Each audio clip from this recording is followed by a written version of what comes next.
some streaming. Oh, yeah. You guys carry on. Give me a minute, please. Okay, you have to stop talking. Yeah. Good afternoon, everyone, and welcome to Freedom from Nigeria. This is the place where we provide you with information about what's actually going on in Nigeria. So welcome, good morning, good afternoon, good night for some people, and some people are not even awake at all. So thank you all very much for joining us. And today we are going to have a very vigorous topic that we started to talk about last week. The topic of today is laying out a Fulani Conquest plan for Nigeria and the reason why the freedom groups must vigorously reject RUGA and the current amendments that the Fulani-led federal government has put in the fraudulent 1999 Constitution. But before we get started, I am going to be providing information about the victims and what's going on in Nigeria. If you look at Citizen AY background, you would see that we have over 400,000 have been killed already. We have over 400,000 refugees. We've got over 4 million, and that's million people that have been displaced from their land and continue to be displaced from their land on a daily basis. We have 9 million that are on the brink of dying from starvation because of the poverty in Nigeria. And you need to be sitting down for this. As you know, back in 2020, Nigeria now got the dubious honor of being the poverty capital of the world. And today, over 50% of the Nigerian citizens are living in poverty. And that's a staggering over 100 million. This at the time when the elected officials are being paid the highest compensation packages in the world. Let me just let that sink in for a little bit. Over 50% of Nigerian citizens are living in abject poverty at the same time when the elected officials are one of the highest, if not the highest, compensated in the world. So there's a number of things that's going on that the people need to understand. And it is time that true democracy and true freedom for the people, where they enjoy the benefits, becomes the rule of the day in Nigeria. So again, welcome everyone. We are talking about laying out the Fulani plan because it is important to understand what's going on so you know how to stop it and get to freedom. And last week we talked about a couple of things, and I'm going to go over that, and then we're going to jump in with our key presenters today would be Citizen AY, Modupe, and we've got Stephen on as well. But last week we talked about a couple of the items. The first one being, number one, is they started the military rule and used it to collapse the nations. Yes, the Eastern region, the Western region, and the Middle Belt regions. And the Middle Belt was supposed to have been carved up, but wasn't, but we had the Midwest as well. Those got collapsed into what you know today as one Nigeria. One Nigeria was not exactly one, because these regions were independent, they were self-governing, they were autonomous. and they had charge over their assets and the well-being of the citizens. Second one is to divide indigenous people by creating states and local government areas, which will naturally cause them to become competitive amongst themselves and lose their unity. And that you can see happening today, because the eastern region has been divided, the western region has been divided, and so each state is vying for assets, they're vying for money, they're not working together, and that's the natural cause of that. Then, number 3, continuously removing Middle Belt to South indigenous people from the military and disarming the citizens, making it unlawful to have any kind of self-defense mechanism. And at the same time, partnering with terrorists like Boko Haram, ISIS, and ISWAP, and the Fulani herdsmen, who are the only group, and remember, they're not indigenous to Nigeria, but they are the only group allowed to carry AK-47s to supposedly protect cattle. And so we wonder why those have been trained on humans. Why 400,000 are dead, over 400,000 are refugees, and over 4 million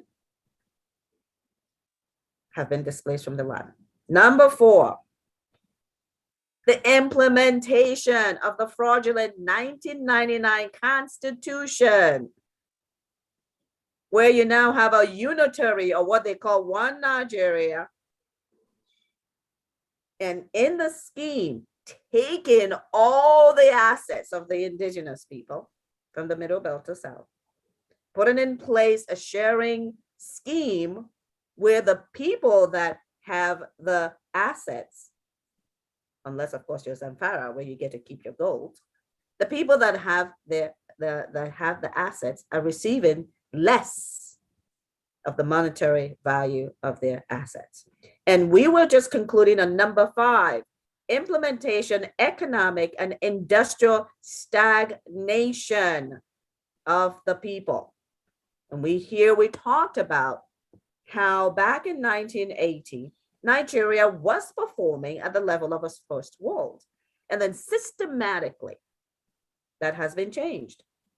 Federal character in that fraudulent constitution, which was made unenforceable, now allow the Fulani, who are not indigenous to Nigeria, and I will keep saying that, to now capture most of the revenue producing sectors. And Mojipe had helped us with that picture. And Mojipe, you can definitely show that up again when we talk about the economic stagnation. So let's just talk a little bit about and refresh people's minds on number 5, the implementation of the economic and industrial stagnation of the people. And then we'll go on to number 6, which is the start of the extermination process. Number 7 is installing a Fulani president. And then number 8 is to distort the narrative and keep putting out the herder-farmer conflict. We'll talk about that. And then number 9 is amending the Constitution to now impose colonies. And then number 10 will be to begin the mass extermination of the indigenes. 11, complete the total rule. And then 12 will now be Islamization or slavery for the indigenes. And this is not just about Nigeria, but about West Africa as well, as we'll talk about. So Modupe, if you can kick us off, implement economic and industrial stagnation of the people. Just a little bit of an overview of that, and then we will jump into how they've started the extermination process and what that means for the indigenes. Welcome, Modupe. Yes. Thank you, Jean, and welcome everybody again to a program where we seek to enlighten our people, to educate our people about the plight. So last week we stopped exactly where Jane said that we did with the plans to stagnate the population. and to keep people in perpetual poverty. So there are a number of actions that have been implemented over time to ensure that the people are indeed in poverty. One of those is the example that we have with Dangote, where a sole individual who is a Fulani and also from the non-indigenous group has the sole authority or the sole monopoly to deal in commodities, in essential commodities like like rice, sugar, and even cements, where no other Nigerian can actually can enter this market and create like a kind of a market a kind of demand and supply kind of market environment where it's a monopoly, more or less. It's a monopoly, exactly. So that way, those commodities are very expensive. For example, the price of cement in Nigeria is even more expensive than in other countries. And this is this is a country where we even get the materials to make the cement are natural to our environment, like in some of the states in the country. And so it makes absolutely no sense why such commodities or why such materials will be very expensive in the country where it's been produced. Another one are the a lack of refineries in the south. I mean, in the south, and even and even in the middle belt. Now, it's only this same man who is now trying to get a refinery in Lagos, right? And so we don't know, how you can describe that as as being equitable, how you can describe that as being, observing federal character, which is what we're supposed to be, to be doing under federalism. But we know this is a fake federalism, but then, we just need to be educated about what is really going on and some of the things that the government, some of the plans or the actions that they've put in place. Even the borders have been closed in the south while the borders are open in the north, right? And so when the borders are closed in the south, it means that tradings and market forces cannot happen there. So goods and services cannot enter. And so at the same time, the people are not able to to obtain commodities that are very basic to them, that are very basic to the citizens, to be able to the citizens to obtain. Now, there are also other, actions that they've put into place to make sure that the people are impoverished. For example, farmers cannot even go to their farms. And now they're telling us that, oh, it's farmer herders clash, that they are just, the farmers and the herders are fighting. But that is not the case. What they've done is to flood all of the, farming communities with their bandits and, the foreign Fulanis who will bring their cattle to come and consume crops that the farmers, have spent a tremendous amount of money and time to plant and to cultivate. These are just a few examples of the wickedness that is going on, and the attempt at keeping the people on a poverty, to keep them on a poverty chain, or to have them chained to to poverty. So these are things that our people need to be aware of. These are things that our people need to know of, and so again they say knowledge is power and power is freedom. So us being able to discuss this and to be able to bring this to the awareness of people, is really is the key to us sensitizing our people. I think you're muted. Jean, you're muted. Sorry, thank you very much for that great summary. That was very, very succinct, because I mean, monopolies have been created unnaturally. And monopolies, as we know, results in higher pricing because there's no competition. And there was absolutely no reason to create a monopoly that results in significantly higher prices. And it's not just in cement, it's in rice, it's in all the basic things that the people need.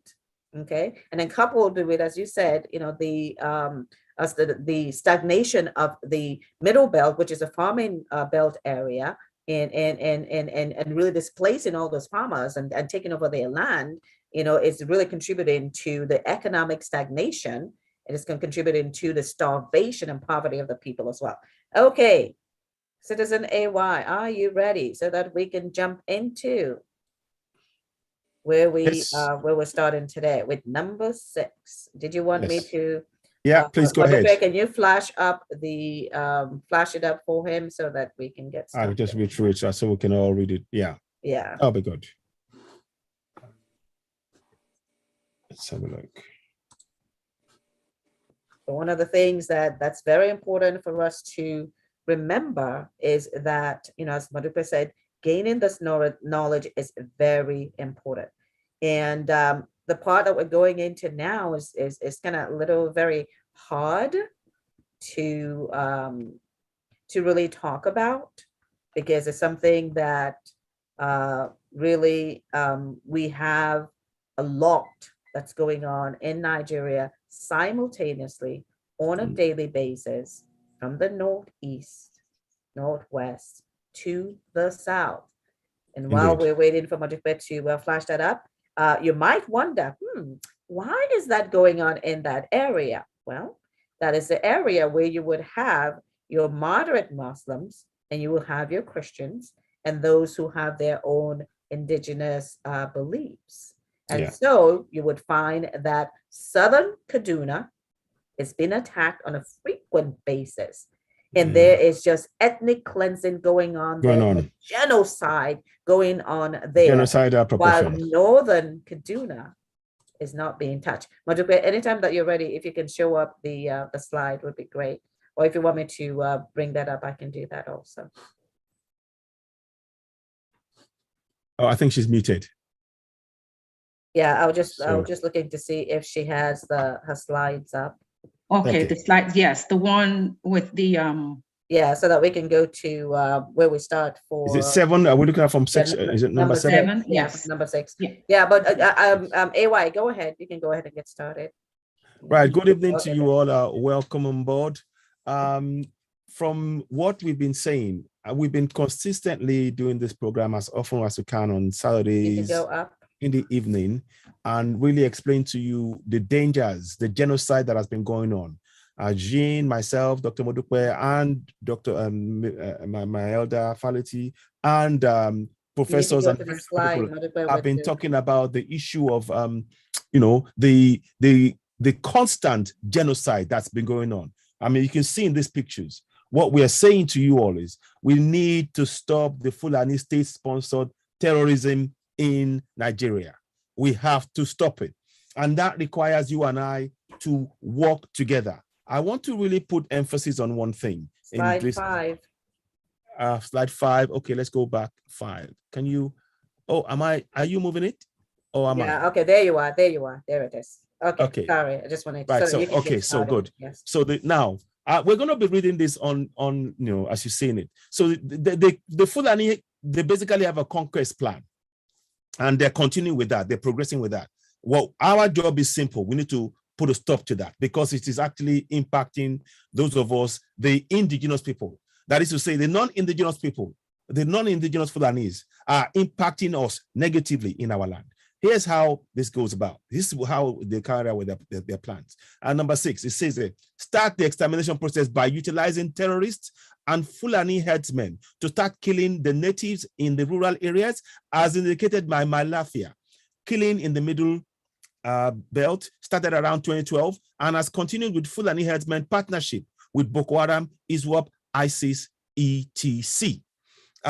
These are part of, we've been saying this before. I mean, those who've been watching us, you would have heard us mention those names: Boko Haram, ISWAP, ISIS, Fulani herdsmen, Miyetti Allah, etc. We've been mentioning these names. What we are saying is it is important that this message reaches into our communities to make people aware. As we speak, a man, a honorable Doguwa, something Doguwa, was saying that we should carry arms. He said this in the House of Representatives yesterday. He was saying this, that they should tell everybody to carry arms. And we need vigilante groups. That is what this is about, to stop these killings. The plans of the Fulanis has to be thwarted in our lands in the Middle Belt and the South. We need to do that. Now, let's carry on to number 7.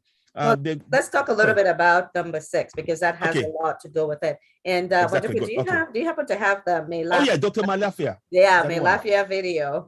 Yeah. Where he's talking about, and I mean, that was very brave of him to have done that. It was. May his soul rest in peace. Exactly. But he came out and he provided information about the things that are going on, and what the terrorists were saying about who is actually behind Boko Haram in Nigeria.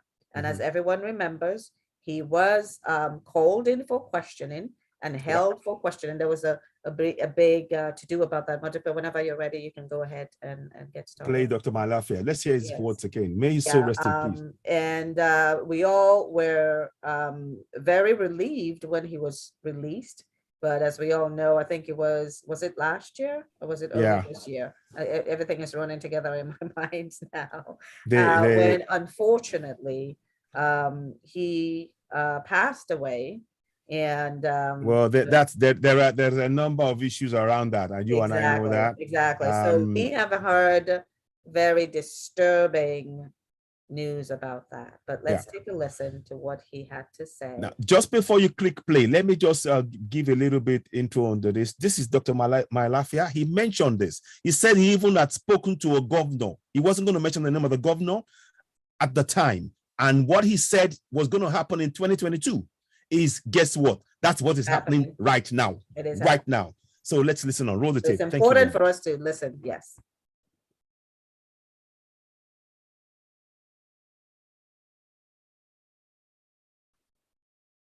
We don't have the volume. Oh, your end. You have to unmute yourself. I don't think we. It is not only unable, it is unwilling, and we have good reason. Can you restart it, please? Because there's something important that he was asked. Yeah. Which is it? Good. Yeah. Which is it for you, Dr. Obadiah? Do you think the government is unwilling or unable to protect the people of Southern Kaduna? In fact, it is not only unable, it is unwilling, and we have good reason to feel that they are part and parcel of the killers. Let me make some revelations to you. That's a very big allegation, Dr. Obadiah. The government is part and parcel of the killers. Yes. That's big. Yes. Okay. How will the government just say, oh, it's revenge killing and so on? Then you leave it there. Oh, because it is revenge killing and so on and so forth. The body language of this administration, the body language of the state government shows clearly that they have a hand in the killings. No doubt about it. Because you see, General Abacha, and people don't give him his due. Do you think you would have tolerated such nonsense? And let me make some revelations, because some of us also have our own intelligence networks. Okay.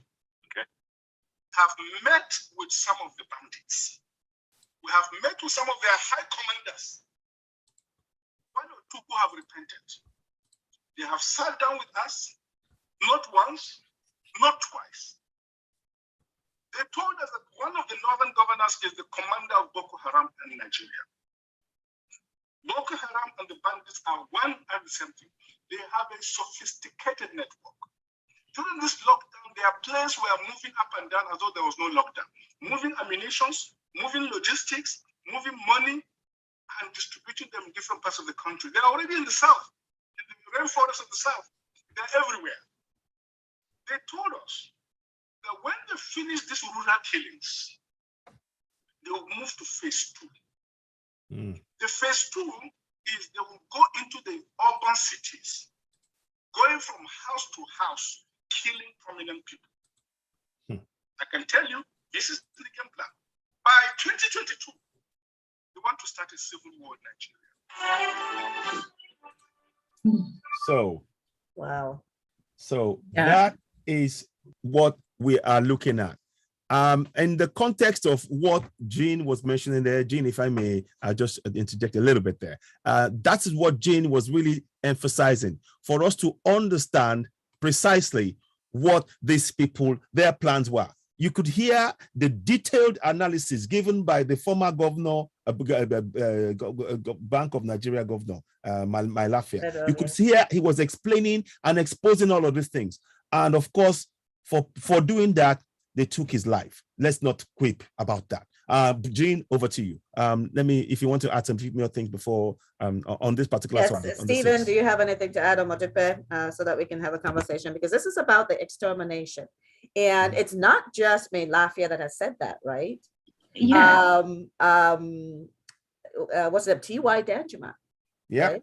T.Y. Yeah. Danjuma mentioned the same thing. Collude. Cleansing. And that he said the government is colluding. That's 2018. 2020, we have Lafia. And then in the letter that Akintoye that we watched, right? He was reading the letter from the jihadists. Yeah. It said that as well, right? It So, did, and then there's this constant reference to they are coming to take the land that their grandfather Otman Danfodio gave to them. Fulani have no land in Nigeria. Thank you. They are not from Nigeria. They are not from West Africa. And we're not talking about this as in you shouldn't go someplace else, right? You can be a migrant. But when you're a migrant and you come into a place and you want to kill off the people, kill them off, take their land and make them slaves. And I can't find that video. I will find that video where there's actually showing the progression of what, you know, this Sharia and jihad means. And let's not forget, when you mention Sharia, you're mentioning Buhari. Yes, because indeed. that was his stated goal. And they made Sharia into the 12 contiguous states in the north are now Sharia, right? And so, I mean, like that has been out there. And then they also joined the organization, Organization of Islamic Countries. Nigeria is supposed to be non-secular. How is a non-secular country joining the OIC? Exactly. And then we talked about this also, the fact that the joint regional right force only has Muslim countries. And again, this is not a Muslim Christian. This is we're talking about extremists. Exactly. We're talking about Afghanistan, Iran, Syria. This is the level of what we're talking about. That's what we're talking about.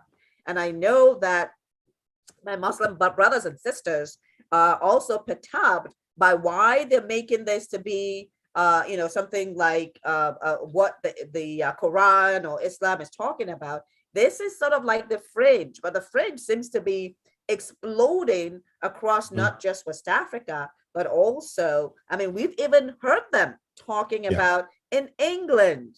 I don't know if you guys saw that video, right? So I will be quiet and let somebody else talk about the extermination, because these numbers are staggering. Anyone want to talk about the current events that happened just this week? Exactly. Please go ahead. Okay. Majuba, you can go ahead. Yes. Actually, I have a video of what of the event that you know, that occurred just this past week in Kaduna. So I'm looking for that. If Abuja, you know, I'm not sure. There's Abuja, right? Yes, the in Abuja one, the Abuja train. from Kaduna to Abuja, or Abuja to Kaduna. And then the Kaduna airport. Okay, so I do have a video about unfortunately, too much, way too much, you know, for that the indigents are enduring, you know. And those are major things. And you know, the thing is, the Western world, you know, they are not actually paying attention. Or if they are paying attention, maybe it's about, you know, the goods and services, the things that you can continue to get for free because there is corruption and there is insecurity. So things are being sold for, you know, for next to nothing. And That's correct. Videos about how Africa has to be kept poor and not. That's correct. First world, and we've seen all of that, right? So maybe that's what's going on, but they don't understand. I mean, like 4 million coming out of Ukraine. Yeah. Is straining the world resources. Think about 100 million coming out of Nigeria as refugees. Exactly. Exactly. Go ahead, Matisa. So this is the video about the reporting the very sad occurrence on Monday or earlier this week. The state of insecurity in Kaduna, where 2 attacks back-to-back on rail tracks left 7 dead and many more injured. Soldiers have been drafted to secure the stretch, and Vice President Yemi Osinbajo has visited victims, including a former deputy governor, where he describes the perpetrators as cowards. We have a report from Lupe Asom in Kaduna. A medical doctor, Chinelu Megafu, was one of those who alerted the public on the attack through her tweets. She's now confirmed to be among those who didn't make it alive. Among hundreds of passengers who boarded the Kaduna-Abuja train that was attacked by bandits Monday night. And though there were reports that night that the train and the passengers were all rescued and safe at a military facility, events of Tuesday morning turned the story around. Family members of missing passengers visited the RUGA station to get updates from the authorities who claimed to have evacuated them. Yes, I have my brother, he's in the train. He's together with his friend, so we called his number. So his number was ringing for the first time. Then the second time he called the number again, the guy close to him picked the phone, and he told us that he left the phone inside the train, but he nowhere to be found. Senior military officers later visited the site of the attack to assess the situation. On the governor's arrival to one of the hospitals, a victim narrated his experience. Then we know that old woman, she's with her daughter. So they now asked the daughter to join us and the woman to stay behind. The lady protested a little bit and they said they will kill her if she don't come. So we keep moving. They left the old woman. Yeah, they left the old woman there. The vice president also visited the 44 reference hospital to sympathize with some victims.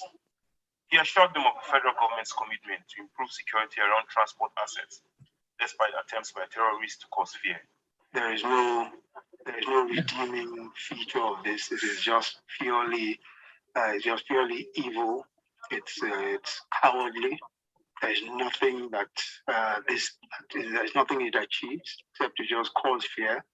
And for some people, of course, there might be profit, those who are trying to kidnap and all of that. But I think that it also reinforces our own belief that we must continue to provide the kind of security and surveillance that is required on the rail tracks. And that, of course, is something that we are very actively doing. The train services to and from Abuja have been suspended, and military operatives are carrying out various rescue operations, while citizens are calling for firmer security measures to guarantee their safety. Lupe Asom, TVC News. If I may just add that, talk about what he said. The vice president, yes, the vice president said, "Oh, we're providing security and we're making efforts and blase and blase." Well, next to him, the person who was standing next to him, was so. I mean, it was so vocal about how the previous administration, before them, were very complicit about or complacent about security. And he said, and there are so many videos that are out there. If you want, I can find the time to share some of those. That they knew the locations of the bandits. Yeah. They knew that they even eavesdrop on them, and they know how to locate them. So how come? So why are they? What has been done between Monday or Sunday and now to apprehend these people, right? I'm not sure. We haven't heard any of those, right?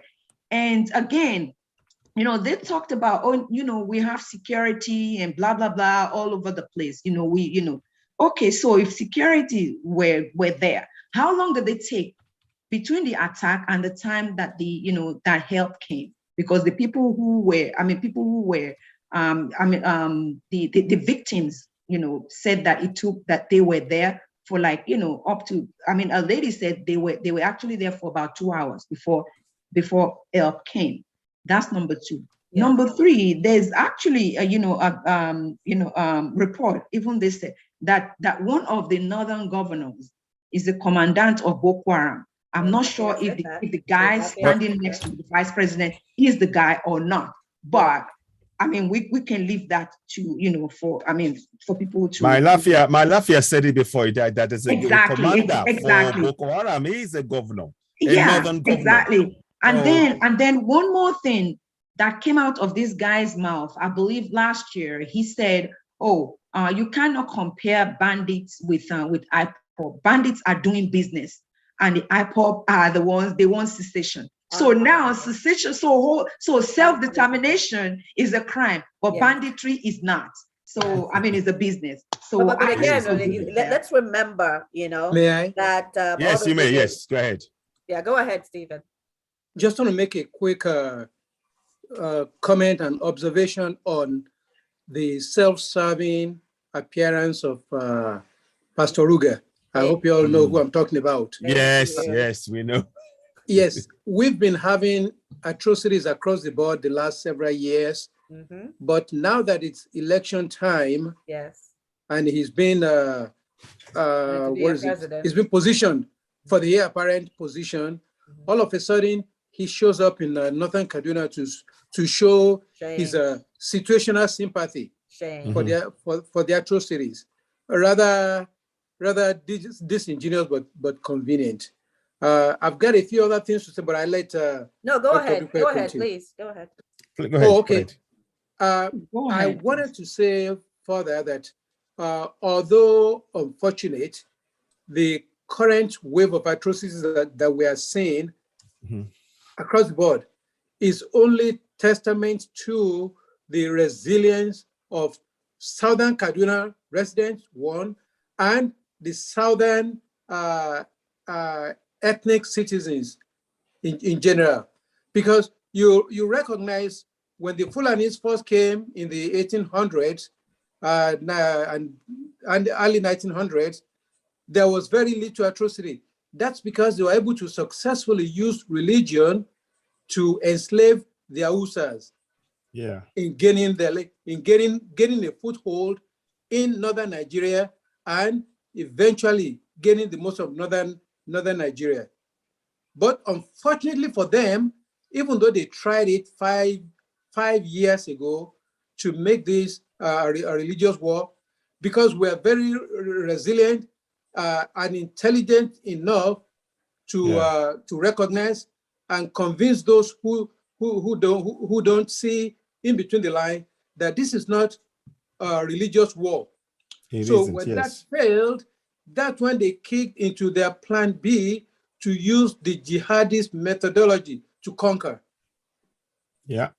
And I think this needs to be inculcated into the minds of the general populace and the youth who are being lulled into thinking, it's a religious war.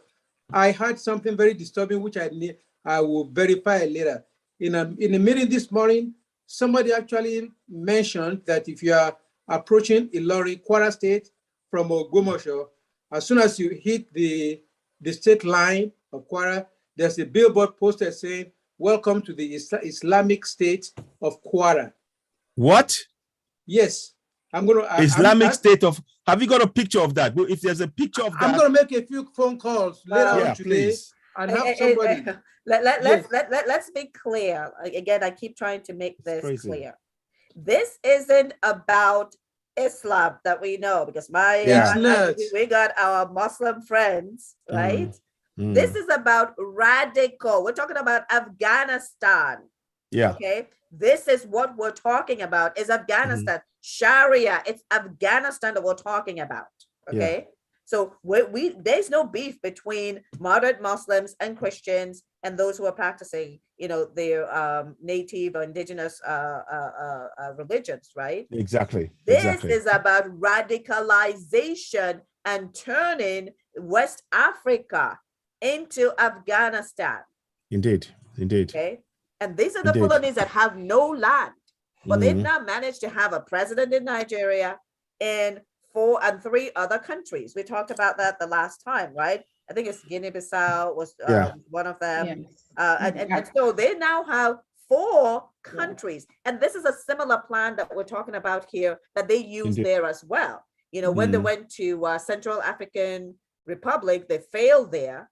They're in Ghana as we speak, carrying the same thing out, right? So, but let's listen to this because they want to make this as if it's that was so disingenuous of the vice president to talk about how this is bandits and wanting to. What bandits? We already know that the bandits are the kidnappers, are the Fulani herdsmen, they're Boko Haram. I mean, they're all the same. Because Melafia said that. And we've had we've had other people that have given the information. They are one and the same. They're giving them different names as if they're different people. They're not. Yeah, so Jean, based on what the vice president said, right?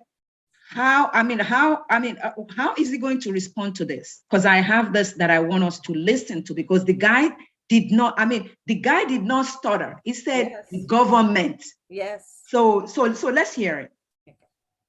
It is in Hausa for those. Hold on. Yeah, well, the translation is there. The translation is up there. I'm just letting people know that it is in Hausa. So Hausa, those that speak Hausa or understand it can listen in. You should be able to. I'm trying to get this. Your volume is closed. Yeah. I know. Let me try and get this my volume corrected one. Show volume. Okay. Let's see.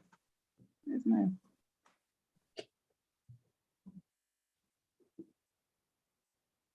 It should be there, but there you go. Okay, right there.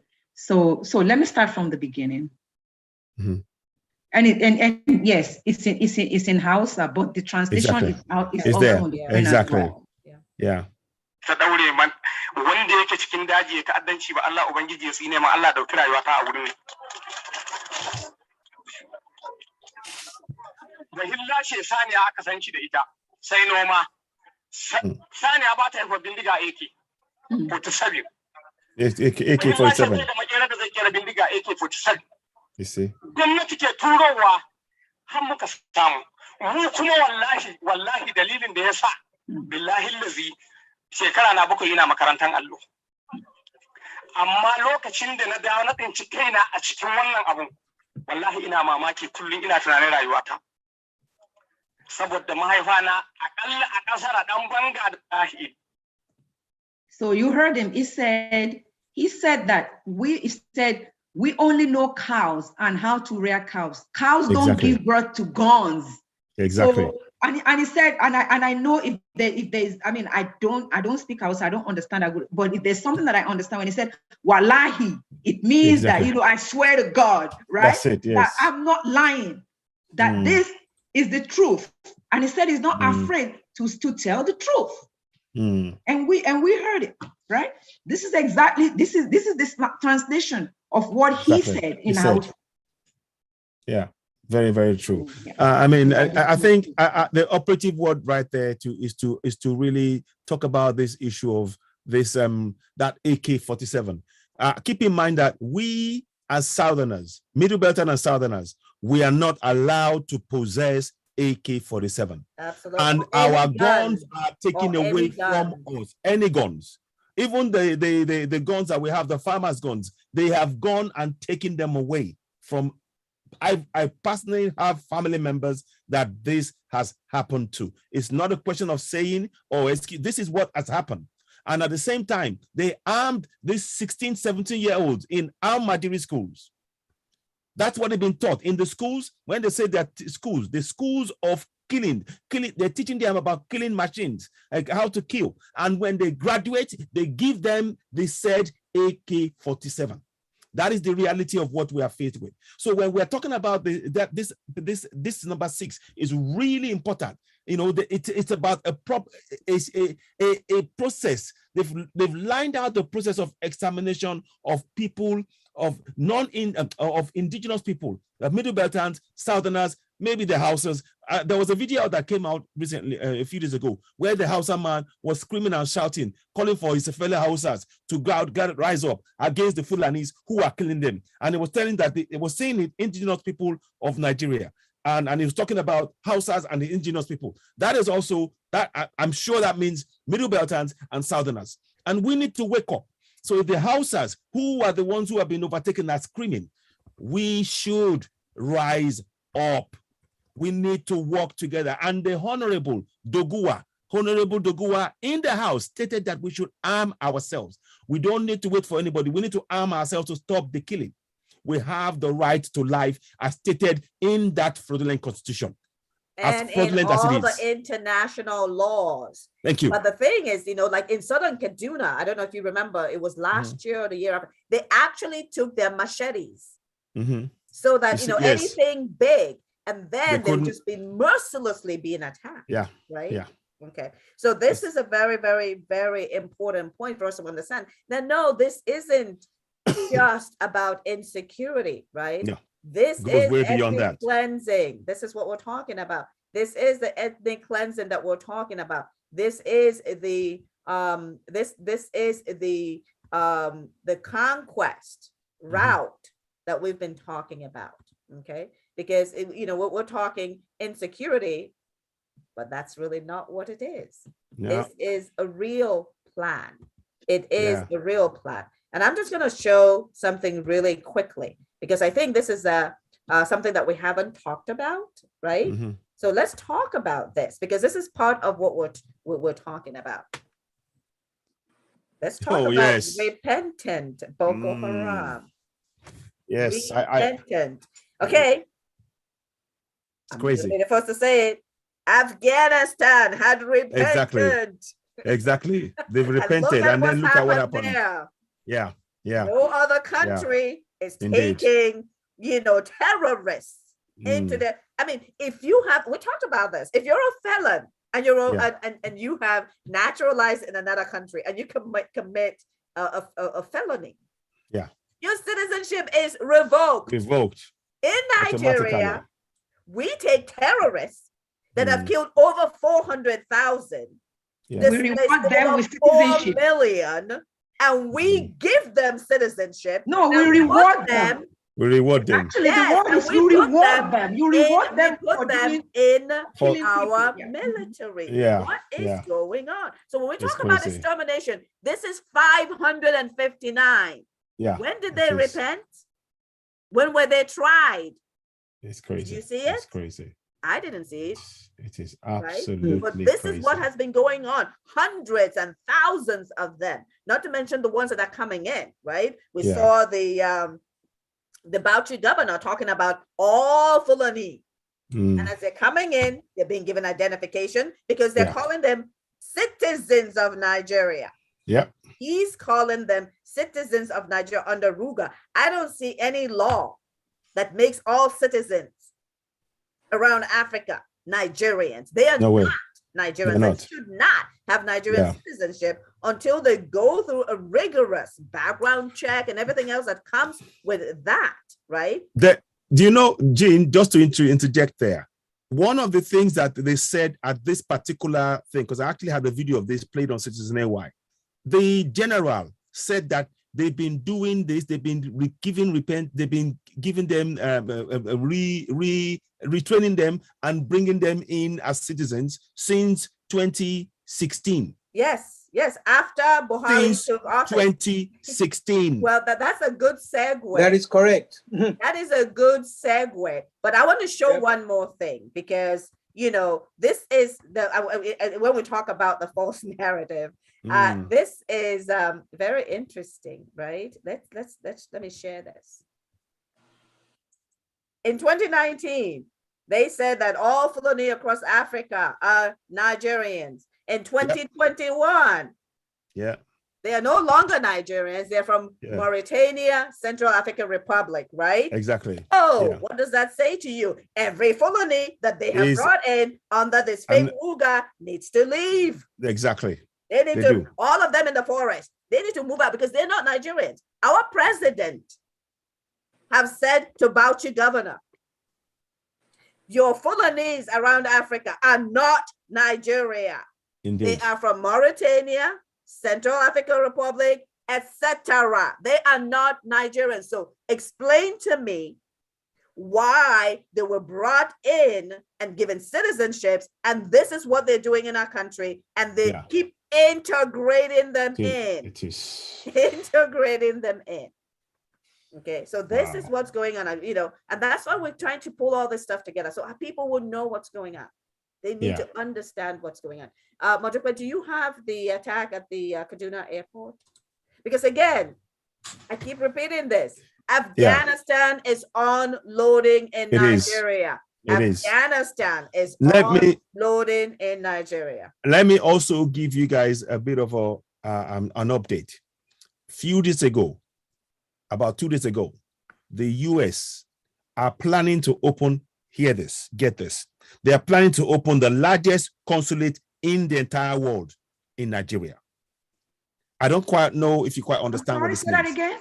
I have not seen that. The US government. Let me search for that news. The US, I can share it. They are planning to open the largest consulate in the world in Nigeria.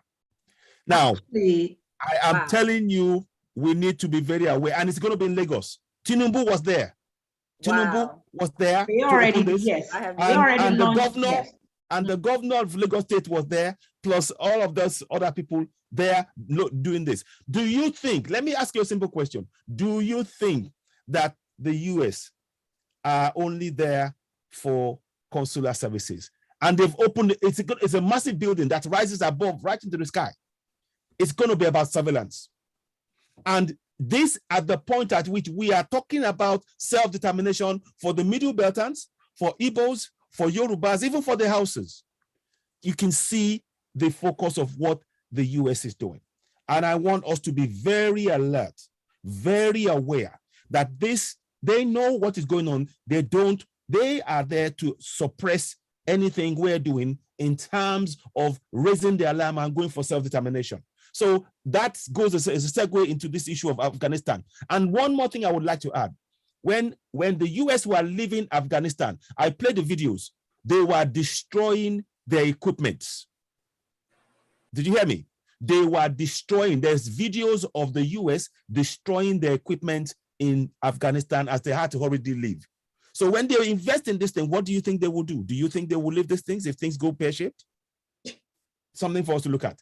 I don't know. So carry on. Well, I mean, it could cut two ways, right? It could cut two ways, and I'm not going to arbitrarily say that there's something nefarious. It could also cut that, by establishing that they are going to support the indigenous people because they are supporting Ukraine. But right? they haven't supported us. I am not going to say anything, but I have been, we have been tweeting at Secretary Blinken. Yeah. That had the audacity to remove Nigeria, where all the indexes are talking about the fact that the most place that Christians are being persecuted is in Nigeria, and he removes them from the religious infringement list. Secretary Blinken, we have asked you, where is your support? That's where is your support? Yeah. So we have been tweeting at the Senate GOP, the Senate Democrats in the US, the House GOP, the House Democrats, telling them to pay attention. Telling them to pay attention because this is going on. Yeah. And it's very dangerous. So I'm just flashing some information as we're going along, and any one of you can flash information. It's just so that we can understand what's going on, right? We talked about the economic stagnation. Cows eat farm produce. Then herdsmen kill 390 and injure 37 in just one domain. Exactly. KY? Yes. I want to side with Jane on her position and analysis of that initiative. It could go both ways, and just like her, take a positive spin to it. First of all, the United States is in a between a rock and a hard place when it comes to African issues. because of its relationship with the United Kingdom, who is the overt perpetrator, the initiator and perpetrator of all these evils. The United States historically defers all African issues, in particular West Africa, to Great Britain unless there's a crisis. We don't have a crisis right now, by their definition. Well, yeah, we have a problem. We do. Yes. We all know that we do, right? For right now, we have a problem. According to them, we know we have a crisis. So they're not able to intervene now. But just like Jean said, the fact that they're opening the largest consulate, and I hope you mean a consulate and not embassy. Okay. Consular. Okay. Now it does make a difference. Okay. The very fact that they are opening the largest consulate in Lagos in the south may have a very positive sign that they are covertly supporting without coming out. It's possible. It's possible. It's possible. But yes. I also want us to, if I may I also want us to look at the side of the Chinese in all of this. Yes. So there is some sort of geopolitical thing being played on the ground. Let's talk about that on a different day. Let's move on. I'm just saying as a side issue. But anyway, absolutely, but you're right. Absolutely. That has to be a conversation. The central issue remains. So thank you very much for that interjection, sir. Because we do have to look at everything in the round and not just have one view. So I welcome that. Let's just okay. Citizen AY, take us to number 7 because that's a big one. That's a huge one. That's the one I'm trying to bring up. Modipa, do you have it there, or should I do it this end? Yeah, Modipa, if you want to show it up, that'd be great too. Okay, so I have it. I think I have it. Okay, number 7. So they install a Fulani president so as to bring in as many foreign Fulani as possible, a citizen of Nigeria. You know, so that is what they did in the electoral amendment. In the electoral amendment, you know, they did 36 and 38. 36 was to allow the government to automatically make any Fulani to become a Nigerian. I think, is it 36? And I think it's the other, one or the other, 26. Yeah, 36 I think 36 is where they want to change the state indigene. So that's all those terrorists in the forest will now become Nigerian citizens. Indeed. That is not a laughing matter. Okay? So that is a worry. So that is a real worry to actually have a Fulani president. And now one more thing I wanted to add. They also made this very clear. When General Abu or something, or Bu or whatever they call his name, when he came on air and said he can conceive a time when he will see a Boko Haram as the president of Nigeria. Yeah. So this all ties in to this idea. And of course, if you say a Fulani terrorist, you know, a Fulani president, a terrorist, a Boko Haram, they are all Fulani. You know, exactly. So there you go. Thank you very much, Modipe. So bill for an act to alter the provisions of the Constitution of the Federal Republic of Nigeria 1999 to expand the scope of registration by expand the scope of citizenship by registration for related matters. So that is where that's 36. 36 talks about that from that point of view. 38 now goes into indigenes.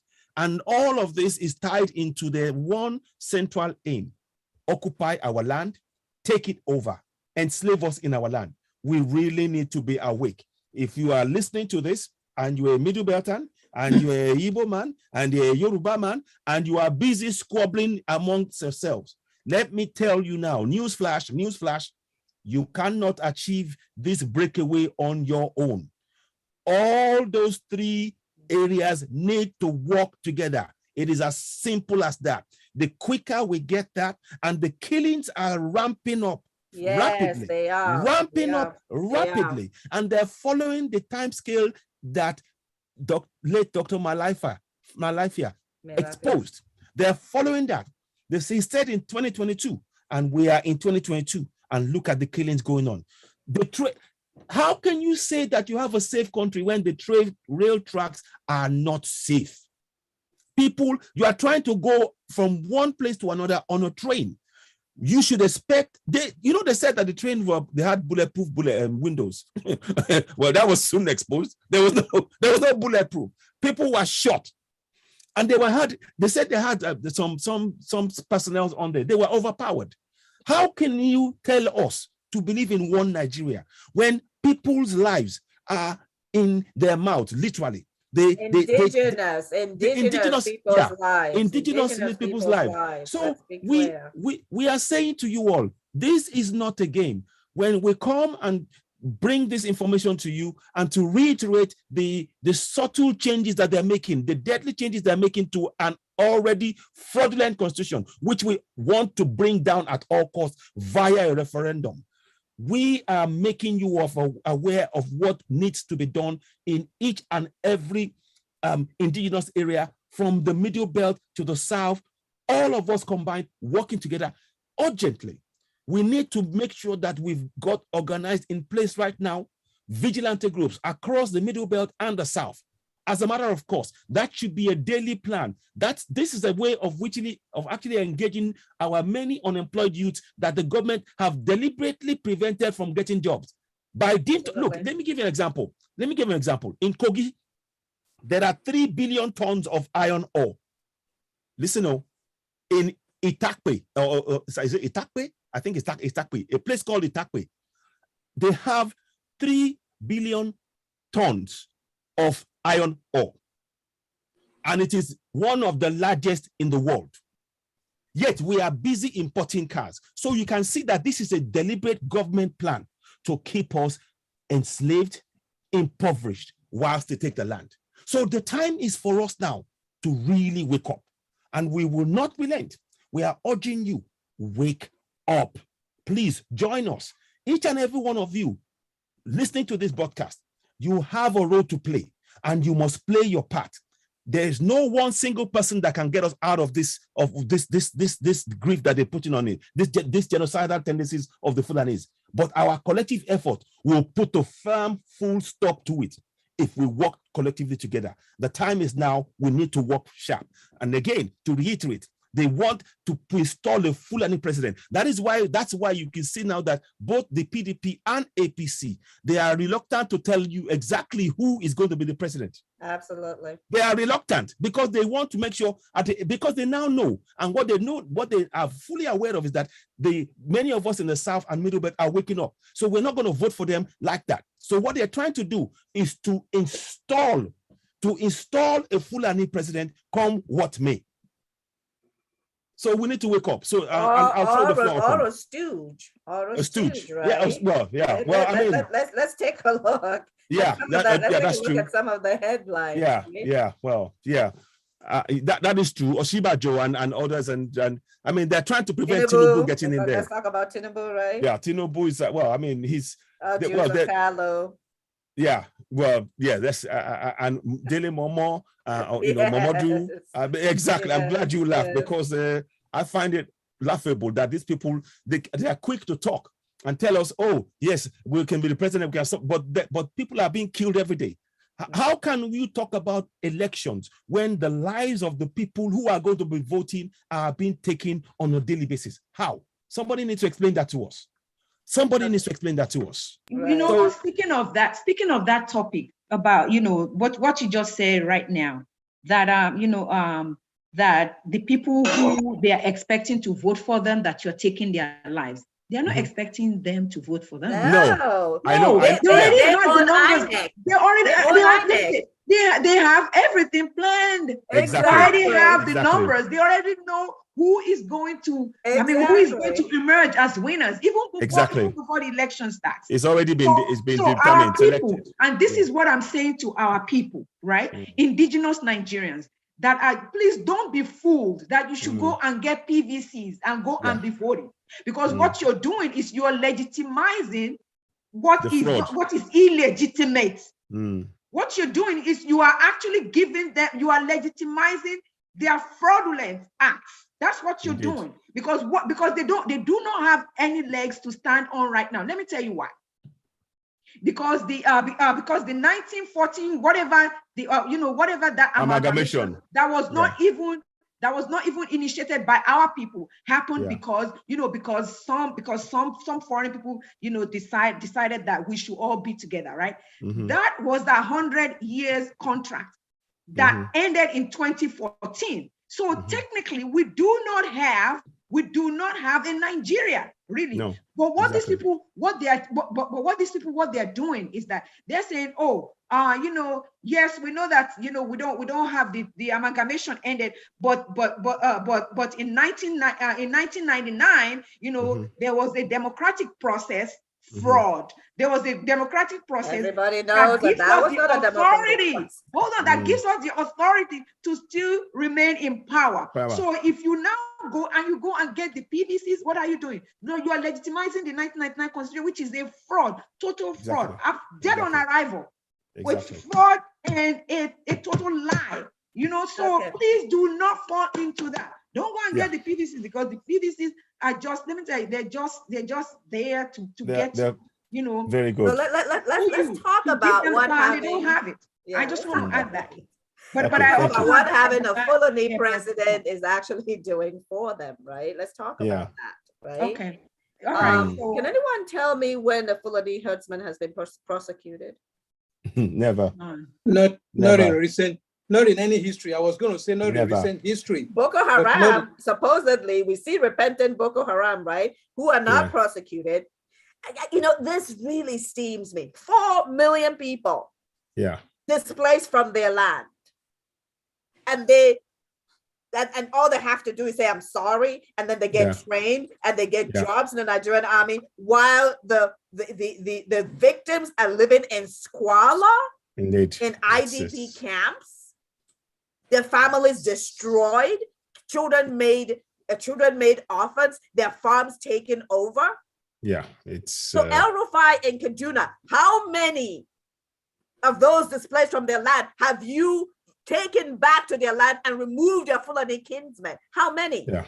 Buhari, how many? Buhari, have you gone to visit the IDP camps?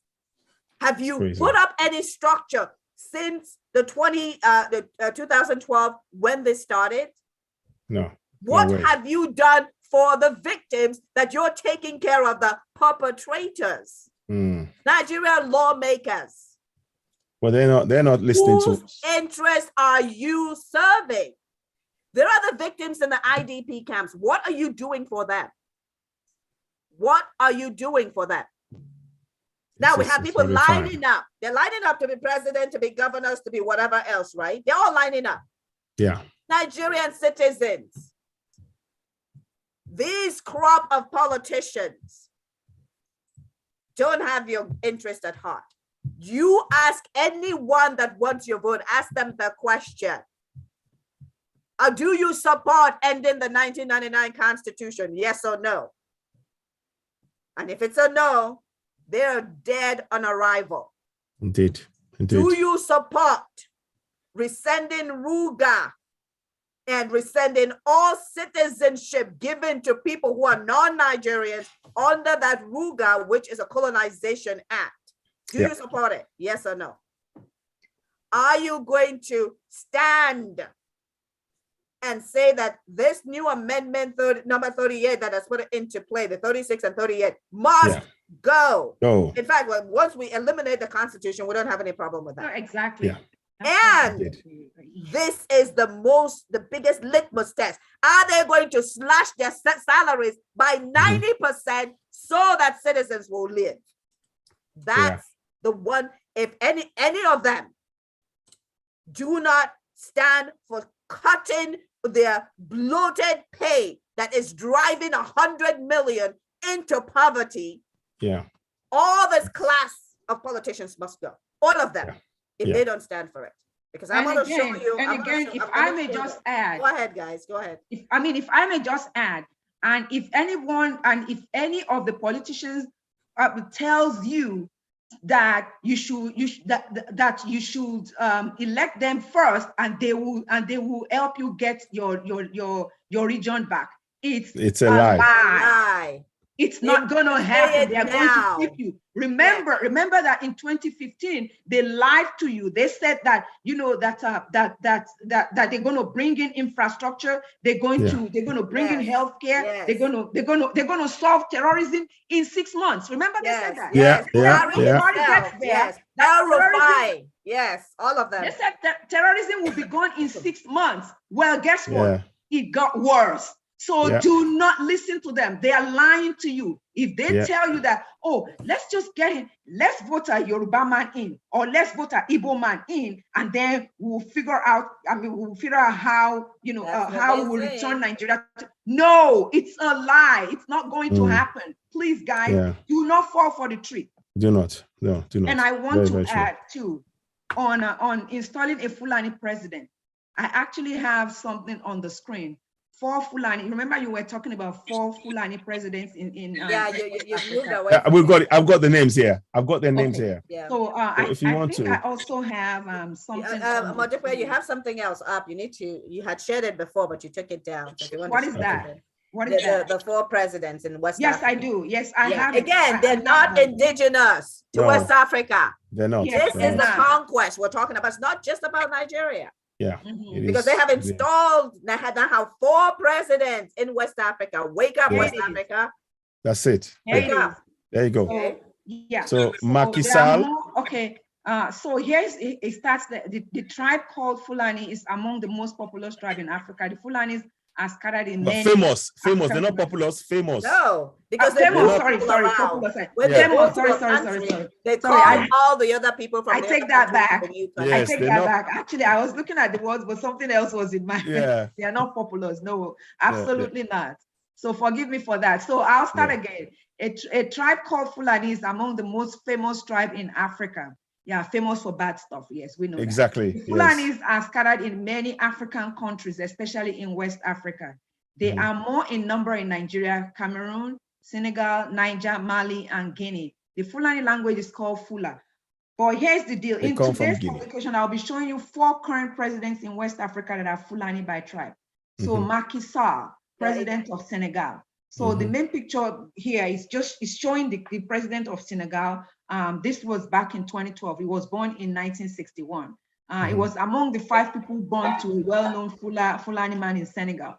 So the second person is Adama Barrow, president of Gambia. Adama Barrow is not just a politician, but also a real estate developer. He was born in 1965. He's the 3rd president of Gambia. I see. Okay. Umaro Sissoko Embalo, president of Guinea-Bissau. He is the current president of Guinea-Bissau. He was born on the 23rd day of September 1972. He served as the country's prime minister for 2 years between 2016 and 2018. He's a member of the Fulani ethnic group. His beloved mother is Malian. So this is another one. Buhari, Muhammad Buhari, president of Nigeria. Look at him. This is him right here. He's overlooking the cows, not exactly the indigenous people. He is the current Nigerian president. He was elected as the president in 2015, and in 2019, he was re-elected after defeating another Fulani politician named Atiku Abubakar. He was born to a Fulani family on 17 December 1942 in Daura, Katsina State. His father was a Fulani chief, Malam Ado Adamu, and his beloved mother, Sulayat Welcome Buhari. His father died when he was just 4. But anyway, to cut long story short, Buhari is a Fulani man. And we see, how well he has implemented the Fulani agenda from the 2015 that he was elected up till today. We have not found peace in Nigeria. He promised that he was going to bring peace, but you know what? He brought war. He brought war. He promised that he was going to stop, Boko Haram and and terrorism and insurgency. Guess in 6 months from 2015. This is 2022, right? We have not known peace. Insurgency has actually, is the order of the day in Nigeria. Genocide is what is ruling in Nigeria. On that is watch. And he promised that he was going to bring peace. Guys, please wake up. this man promised that he is going to fight corruption, right? Corruption. Corruption. Yes, but believe me, his administration is one of the most corrupt administration in Nigerian history. They are looting with impunity in Nigeria as we speak. Yeah. So let nobody tell me that Buhari, that Buhari means well for Nigeria or means well for indigenous people, because his plan is to Fulanize and to Islamize Nigeria. Yes. And we need to wake up. Yes. So let's talk about more of the things that have happened, right? 100 billion was paid to Miyetti Allah to stop kidnapping. Right? Yeah. Yes. Yes. And we have seen no Fulani man has been prosecuted. And you know what? And he is the grand patron of Miyetti Allah. Yeah. A terrorist organization that has actually when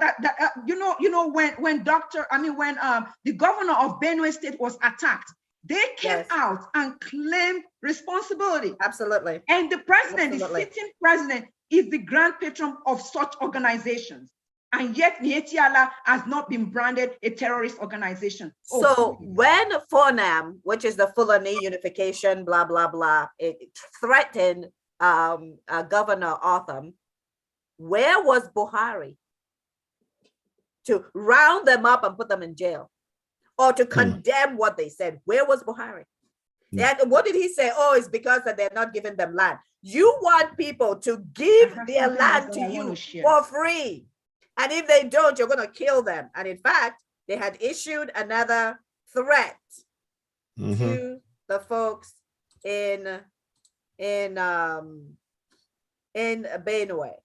that if they don't give up, this was as of, yes, let me show this. Guys, and yet we have, quote unquote, a president of the majority of Nigerians who is only catering to cows and those and cow herders. Yeah. I mean, I don't understand. I do not understand. This is as of March 14, 2022. Nigeria. Herdsmen ultimatum to Benue indigenes. Prelude to repeat of 2018 massacre. This is what having a Fulani president gives them. This is the plan. Indeed. It gives them cover. It gives them cover. I think this is a good time to play the T.Y. Danjuma video, and then we can move on to number 8. Yeah, because I think this is a good time to remind people about what is actually going on so that they know what's actually going on, because he laid it out clearly for everyone to hear and to understand. It's Volume. Sorry. Let me start again. I had my thing sorry. Muted. Sorry. Okay, hold on 1 second. Let me pull it back. Okay, that's fine. That's okay. No problem. Yeah, sorry. So let's just watch that, because I think all the things we're talking about is like the what it gives them, because this constitution, right? This fraudulent amendment to a fraudulent constitution, right? That was rushed in. And yet to go to referendum, to this guy, we have not been able to manage that, right? It hasn't even come up on their list, right? Because we're called secessionists, and that's a good segue into number 8. We're going to talk about all the things that they say, right? Go ahead. Are we ready? Oh, yeah. Yes, go ahead. But the peace in this state is under assault. There's an attempt at ethnic cleansing. You might want to raise the volume. In this state, and of course, in all. Let me see if I can get mine. I have to take. Hold on. Let me put my volume on. All right. Start again.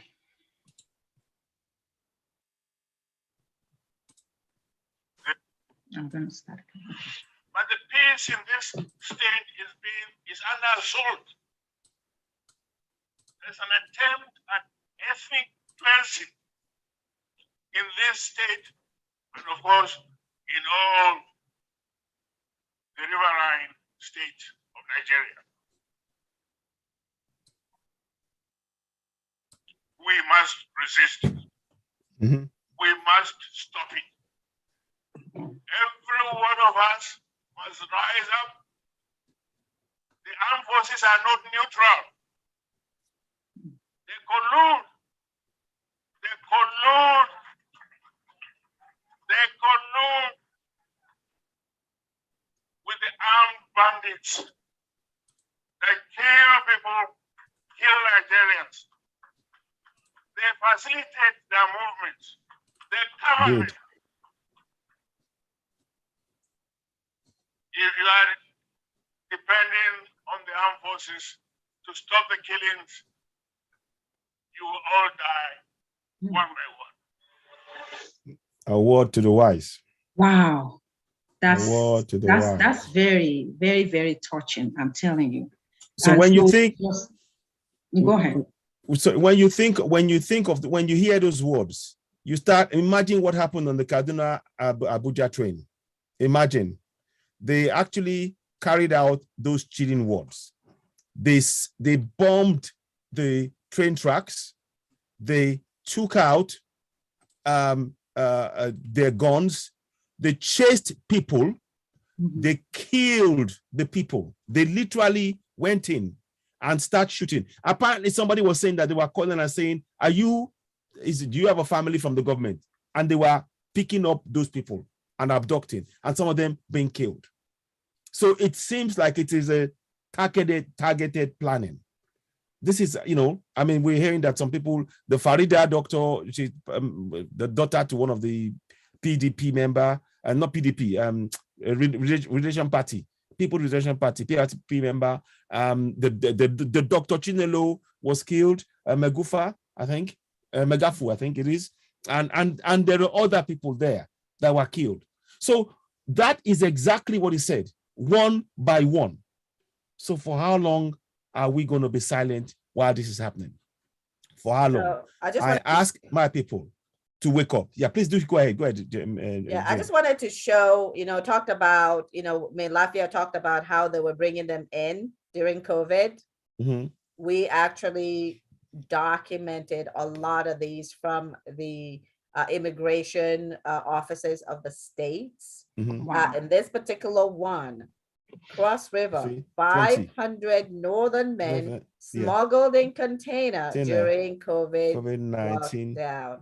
And there was every single state from the middle belt to the south, the southeast, the south, the southwest, all had this going on during the lockdown.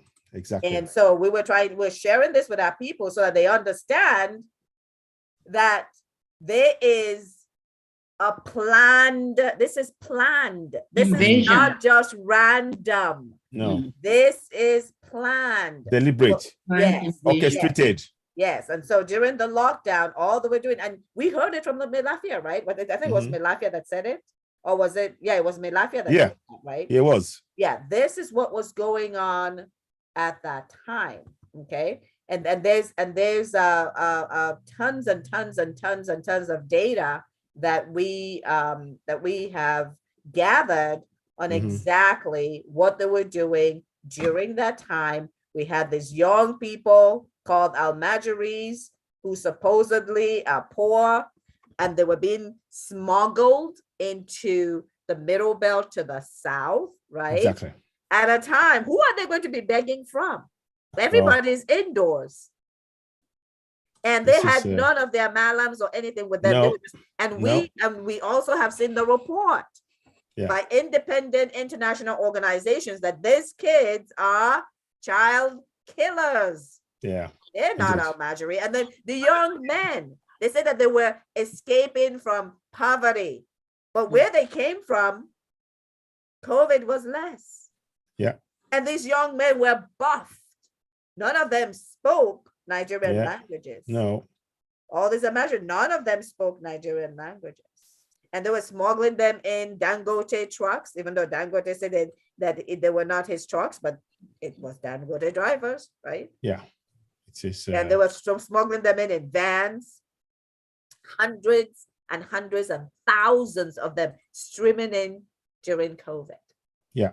So, I mean, again, what we're trying to do here is to just bring this all together. So let's move on to number 8, because number 8 is part of what we've been talking about, right? We looked at the press conference that Osabanjo gave about the Kaduna attack. We look at all the things that have been talked about. RUGA, right, was called pasteurization. Yes. Right. So number 8 is distort all the narrative and convince the world that this is herder-farmer conflict and nothing more than what is driven by climate change.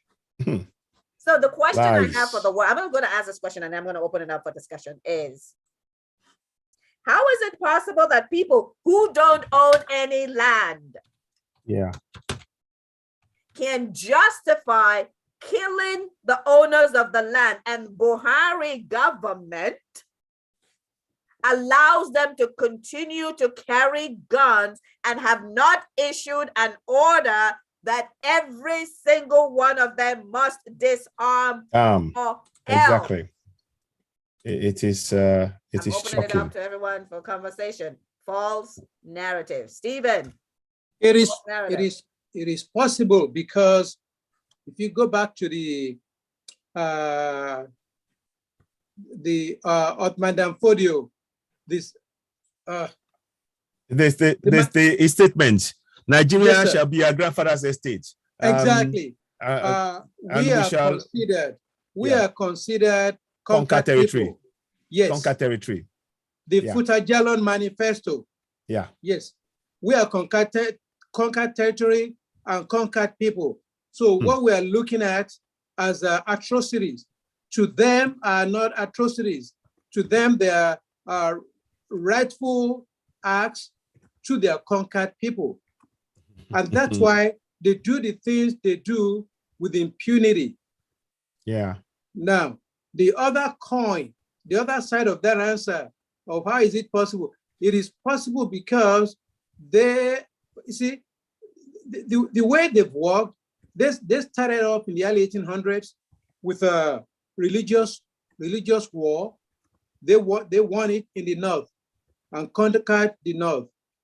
Then, because they couldn't conquer the rest of the nation, they embarked on the second plan, which is a political war.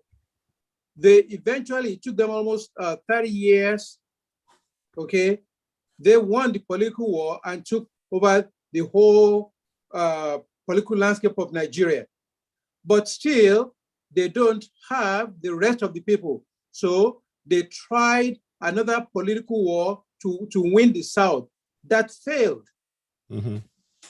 That failed. Now, because that failed, they embarked on an economic war, closing the borders, just like Dr. Dupa was alluding to. All along the way, they've used semblances of economic war, like giving monopoly to Dangote and making the global community think that Dangote is a business genius. No. It's the conquest of the Fulani that allowed him to have monopoly over all the key commodities of the nation. Because before Dangote, when we were growing up, we had a Ewekoro cement factory that provided, cement in abundance. We had a Inkalagu cement factory in the east. Benue cement in the middle. Exactly. All over. Yeah. I wouldn't even say competitive, at very affordable prices. Yes. Yeah. Okay. But no, we can't do that now because the monopoly has been given to a Fulani man. Exactly. And jobs have been lost by the indigenes. So because they've conquered us, the rest of us that they could not conquer, they will economically enslave us into submission. And that's how it's been possible. And because of that, and they are giving crumbs to our elected leaders. Elected leaders have become complicit in helping them to fulfill the agenda. And that's why it is possible. And we're not fighting. People need to recognize we're not fighting to prevent them from conquering us. No, they've already conquered us. We're just fighting now to regain our freedom from them. Exactly, that we lost in 1966. We are trying to prevent them. Yes. We're just lying to ourselves. Yes. And there's no truth in us. Yes. Thank you. Yeah, absolutely, absolutely. Modupe, could you please put up that the sayings, the Buhari sayings, because I think that there's some that we need to talk about. You know, the Boko Haram statement that's been attributed to him, and then his position on Sharia, which we already know. Boko Haram members should be pampered and given VIP treatment, not killed. It's injustice to kill them. And we see Sheikh Gumi, right, justifying their actions, saying that they need guns to protect their cows. But humans are being killed by the guns that are supposed to be protecting their cows. And we never see, they say it's a reprisal. Well, show us the hundreds of thousands of Fulanis that have been killed. Exactly. And by the way, let me ask this question. Where was the farm at the Kaduna airport or on the train from Kaduna to Abuja? Can somebody help me find the farm there? What about the attack at the military bases? Where was the farm then? So this false narrative that the West is also carrying. And I CNN, I've sent them a tweet, CNN, BBC, Al Jazeera English, Times of Israel, Irish Times. Can you honestly tell me that the cattle rearers in your country go to the farms and yank up produce and feed their cows and shit all over your roads and in your homes, and you're okay with it? And by the way, investigative reporters around the world, farming is big business in Nigeria, and the people are buying the land. Why are the Fulanis not purchasing large enough land to roam their cattle freely in that area? They want it for free. Insist on destroying the middle belt. I mean, they're destroying, they are cleansing, they're doing ethnic cleansing of the middle belt, and now they've moved to the southeast, the southwest, and soon we'll probably see them in the south, because that's the MO of what they're doing. Yeah. And again, we're just stating the facts. So let's talk a little bit more about this false narrative. RUGA, let's talk about RUGA. Can we please see that again? And I promise, Modupe, as you have seen, I have calmed down since after I resaw it after a while, and I just lost my mind. I did lose my mind because it was unbelievable. Yeah, to hear just the slime audacity coming out so easily. How that this was about pasteurization. Yeah, I mean, this was about pasteurization that would help the Nigerian economy. Yeah, it's helped the Nigerian economy to be the worst in the world. It's helped the Nigerian economy to be starving over 50% of its citizens, of the indigenes, right? You can go ahead with the thing where he's talking about pasteurization. And then he asked him, well, is Foreign Fulani going to benefit? Oh yeah, don't you know the Fulanis are misunderstood? You can't tell them apart from around the world. They're all citizens of Nigeria. So I am calling on the president of Gambia to resign immediately because he's a Nigerian. I'm calling on the president of Guinea-Bissau to resign immediately because he's a Nigerian. Yes. And the president of what was the other one? What was Guinea-Bissau? Guinea-Bissau. Gambia. They must resign immediately because they are Nigerians and not from those places. At least let us save those countries, and then we can come back to saving Nigeria, right? No, I was looking for the video. Which one? It does say here, Foreign Fulani herders will benefit from RUGA initiative, right? How does that relate to pasteurization? And he said they wanted to gather. Please put up that video because we have Jane? So I want to be clear. Which video are you referencing? So I pull the right one. Which one are you talking about? That one, that video that of Mohammed Bala Bala. Mohammed. Yes. Yes, that's the one I had on. So Stephen, please talk to us. Please talk to us. Oh, I just wanted this narrative here is unbelievable. I just wanted to add that when those presidents resign their offices in those countries and return to Nigeria, they should please bring along all the Yoruba citizens in those countries to come and populate, and pasteurize Nigeria, which is their home country because they're all Nigerians. We've got Igbos in Cameroon, right? Remember they took Igbos and put them in Cameroon. You should bring them along. Why is it that it's only the Fulanese that have been brought in and the government is paying 80%? Federal government is going to give them 80%, and the state 20%, but farmers have received nothing. The narrative here is just unbelievable. Pasteurization is what they call it, when colonization is what it is. Yeah. Every day. He has a record. It's crazy. I know. Crazy. That's why we're talking about these things, indigenous Nigerians, ancestral owners of the land are the people that we're talking about, right? Ancestral owners of the land. Dr. Carey had talked about, the MO that they carry out too, right? The rapes and the, and etc. to bring in Fulanese into an area that they're going to be conquering, which, we know happened in northern Nigeria. But let's listen to this, please, carefully. To accommodate Fulani men who are not Nigerians. You see, as I said, we're already accommodating them. You delineate and then really know who is not a Fulani man from Nigeria. They are all Nigerians. Jeez, because I said their identity, their own. The more you hear it, the more my head just. I know, I have to breathe. My head all just. over the world. The more I wish I had an AK-47 and Probably they are Nigerians. No, sir. There's don't. I'm sorry. I understand what you mean. Yes, please. Yes. All the parts of the country. I understand. Outside the Thank country. you. So I understand your sentiments, so I do. Yes. But my apology. That's okay. No problem. No problem. We need the people to hear. Sorry. You want me to start again? Do you want me to just go back a little bit? Just go back a little bit. We're talking about narrative. So you can see how this is just rolling off his tongue. This lies is just rolling off his tongue. Oh my barefaced lies. Barefaced. To understand that this is to save them and their animals. They are exposed to the vagaries of the forest and what is going on.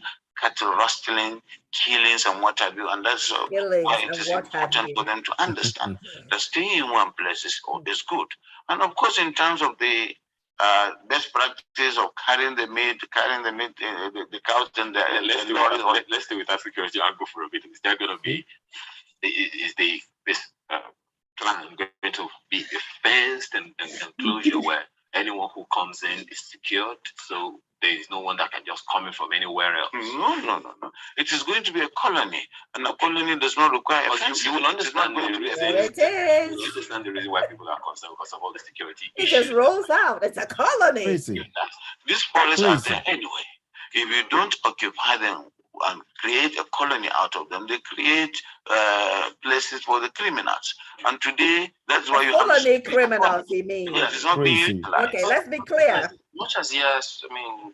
So when do we begin? When have we got into a position where we will now be empathizing with criminals and be saying, oh, we need to give them what they want. We need to create this for them. So does it mean that, like an armed robber, you just need to make sure that you equip your home with the things that the armed robber wants, so that he or she will not come and hurt you, right? Just give them what you have, But why is this only for Fulani who are not indigenous to Nigeria, who don't own land. They have no ancestral land in Nigeria. Yeah, Why indeed. is this just for Fulani? Fantastic. We have met a lot of them who are Fulanis as well. But the concern too is, why should federal government use resources for this country to accommodate Fulani? Can't answer that question, can they? You see, as I said, we're already accommodating them. It's crazy. You delineate and then that's really know who is not a Fulani man from Nigeria. They are all Nigerians, because I said their identity, can you please their stop own there? citizenship. Can you please stop there? Yeah, I know. It's just too much garbage. Yeah. So yeah, okay. Let's because let me just pull up again the the Buhari. What was the Buhari? Remember, I'm trying to pull that one up because we have to be able to show what's actually the sleight of hand that these people are carrying out here, because it is preposterous. It is honestly barefaced looting of our. Is now. It's crazy. Let's see. Aha. Let me show this because I think it's important for us to understand what they're doing here. You know, it is very important for us to understand what they're doing here. Okay. There it is. That was in 2019. In 2021, we showed this before. Fulani herdsmen with AK-47s killing in Nigeria are from Mauritania, Central Africa Republic, Buhari. Yeah. And yet, he's telling us that they're all Nigerians. And so they deserve Nigerian citizenship and the use of Nigerian money to settle them, while the farmers and the professors and the vulcanizer get nothing. Yeah.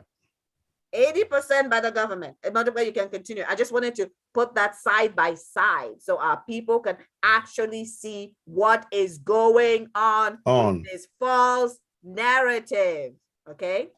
So let's look at that, and then we'll move on to the false narrative of one Nigeria. I think that's probably be the one that we'll end on, and then we'll continue part 3 next week. So let's take a look at the rest of what he had to say, and then we'll continue.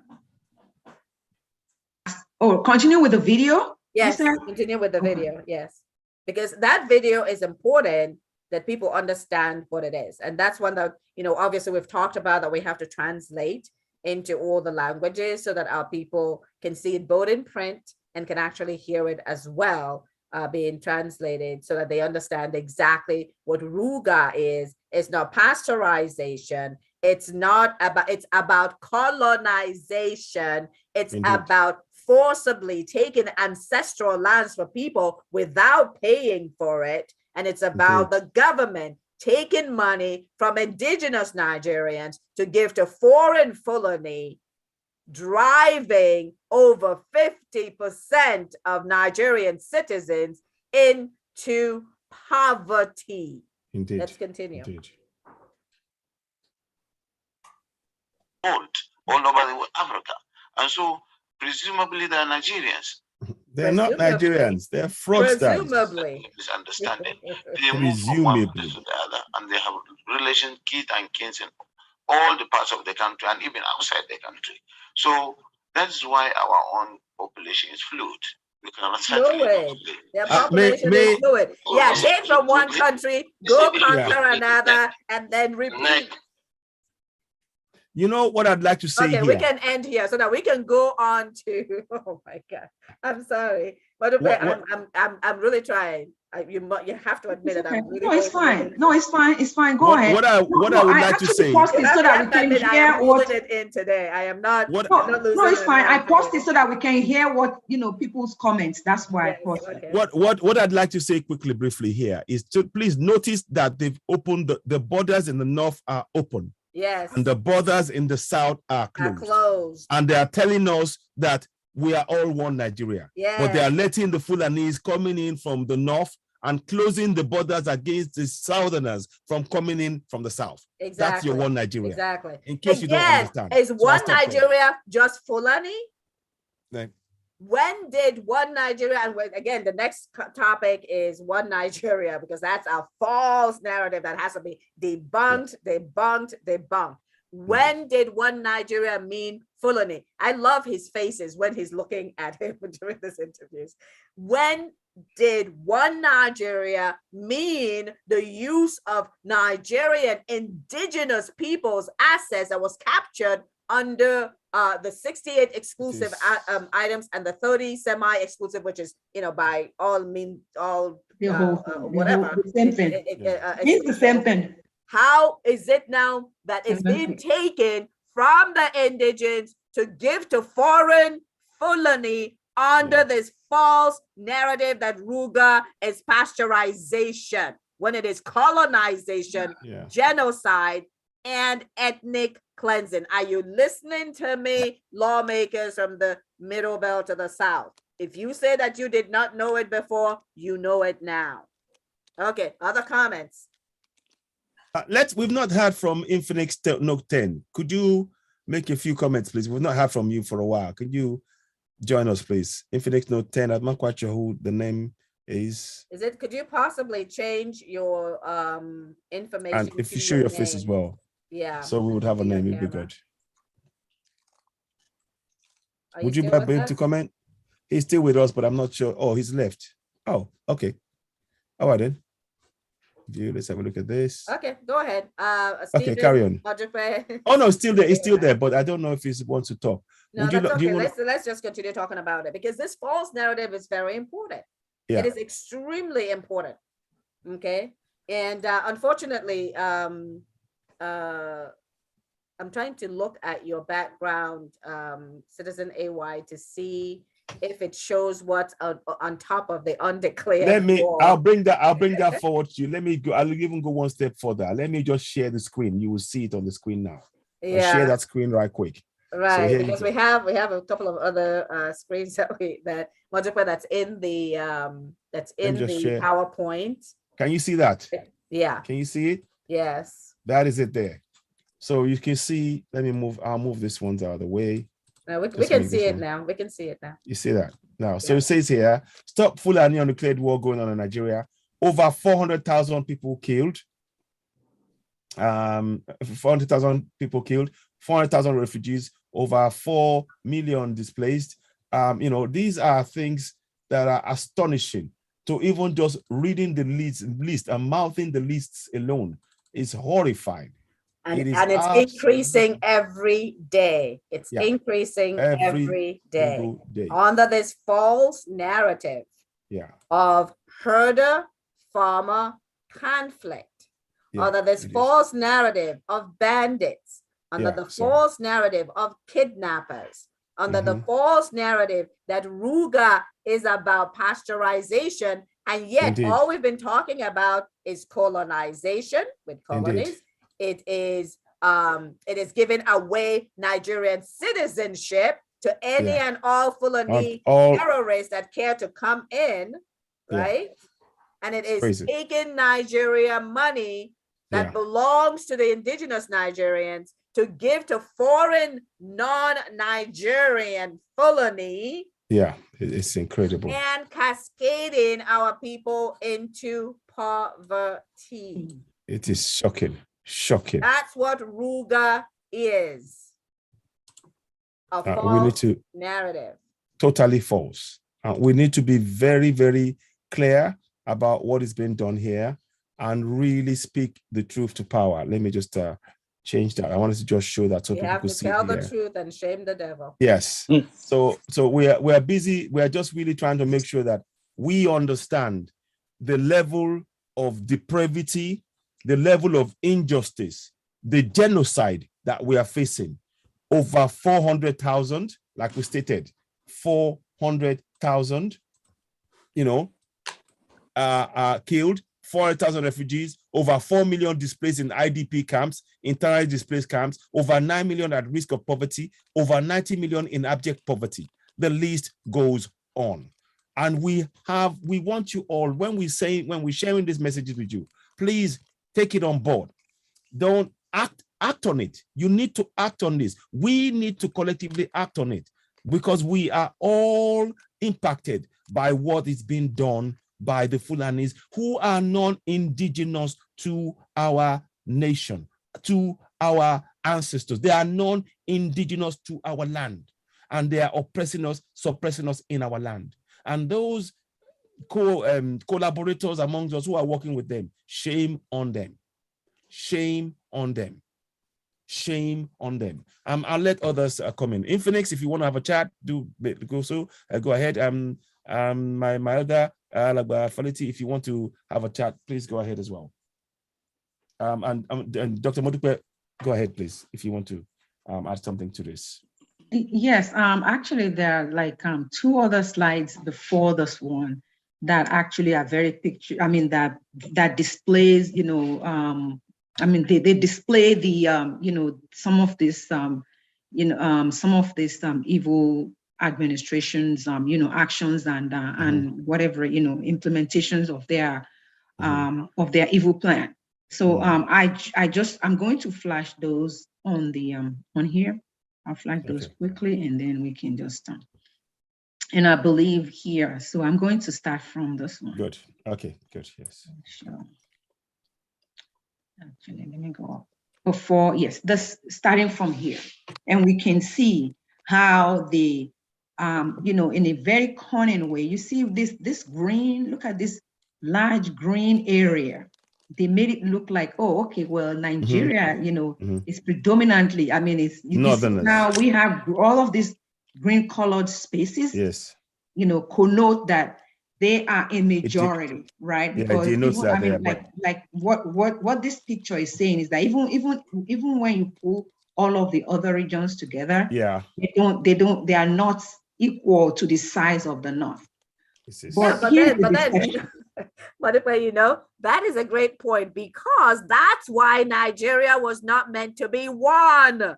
Exactly. So no group would dominate the other. We'll be talking about that next with the one Nigeria. But this here is the huge reason where Nigeria was supposed to be various nations in an EU kind of an arrangement. The Union of Nigeria and the Federation is supposed to actually have nations in it. If not, it's not a federation. Yeah. Right. So I mean, this also shows that, right, Madhupe, because let's see, I had the thing in the background, you know, where we showed, you know, the emerging nations, you know, the Nina's view of the emerging nations that shows you know, the Yoruba nation. It shows the lower Niger, and then it shows the middle belt, and then the far north as being, you know, those, you know, if you look at it from that perspective, those nations that need to emerge, right? There are other folks that talk about geopolitical, you know, the 6 geopolitical zones, you know, to be nations. But one thing is clear, everyone should be clear that with the makeup of Nigeria, democracy cannot exist. And I think we're now talking about, we're now into one Nigeria, it cannot exist in this place if it is one, if it is unitary.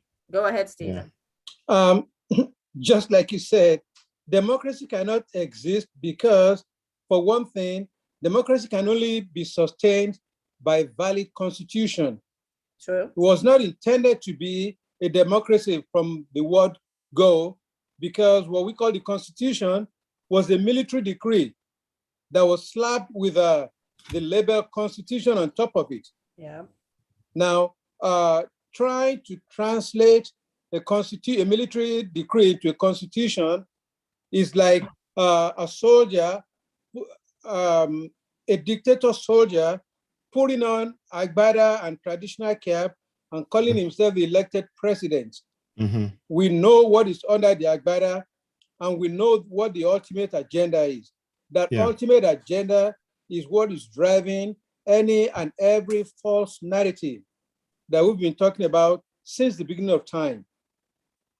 And that is set to continue until we either break off as an alliance of nations, or we totally submit to the hegemony. Yeah. Thank you. And submission to the hegemony, we are not. Did you hear that? Definitely. We definitely. It's not even an option. But you see, what I also want to tie back to this picture is actually on the right here, where they are saying that northern elders reject power shift to the south. They insist that North will continue in 2023. Yeah, power is in their hands, and this is what we're going through. Can you imagine what you will go through if they renew this again in 2023? God help us. Crazy. And that's what, and these are the things that we need to be emphasizing and be pointing out to our people. Yeah. That don't allow yourself to be that proverbial sheep that will be led to the slaughterhouse. Yeah. Yeah. By now handing the weapon to your attacker. Because what's going to happen is that when you go and vote again, God help you. And that's what we need to be hammering. We need to be hammering on that. Do not participate in that. So again, referendum is what we want, and the referendum is to show the path where the indigenous people want to go. Do they want to remain in this evil union, or do we want to go our separate ways? And if we even want to be in a union, let us be the negotiators of the terms of the union. Don't come and impose some kind of military decree on us. It's a fraud. Don't do that. It's an imposition. Please let the people have a say about their be able to determine their self-determination. That's what I'm trying to be able to identify, what they want, how they want to be governed. And if they want, police to be in their locality, or they want police to be, at their state level, but not at the federal level. Yeah. Well, just now not, that you're saying I just use that as an example. But no, wait, because but Dupe, that is a good point, right? Yeah. Because in that amendment, they want the local government to now go straight to the president. Exactly. So now we're really tightening the noose on this. Yes. Exactly. Fraudulent narrative of one Nigeria. So guys, let's talk about one Nigeria, right? We have the map that says we were not meant to be one. Yes, a union, but not one indivisible, indissoluble. That was not meant to be Nigeria, because that cannot work. Democracy cannot work when one group already has a number or claims to have a number that would now subjugate the rest everybody else to their continuous rule. Northern elders reject power. And not just that, it gives them, in their view, the power to select who becomes and when they become president outside of the area. That was not Nigeria. That is not one Nigeria. That is unitary Nigeria. It is a fraudulent narrative. And our people need to understand that. Our young people are talking about one Nigeria. Oh, we need to stay one. Yes, we were one between 1960 and 1966 in a union of independent nations. Yes, absolutely.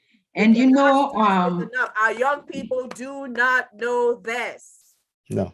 And somebody pointed out something earlier. I think it must have been Citizen AY, that when the Kaduna train was attacked, that they were actually asking passengers in there if they're related to politicians, right? Yeah.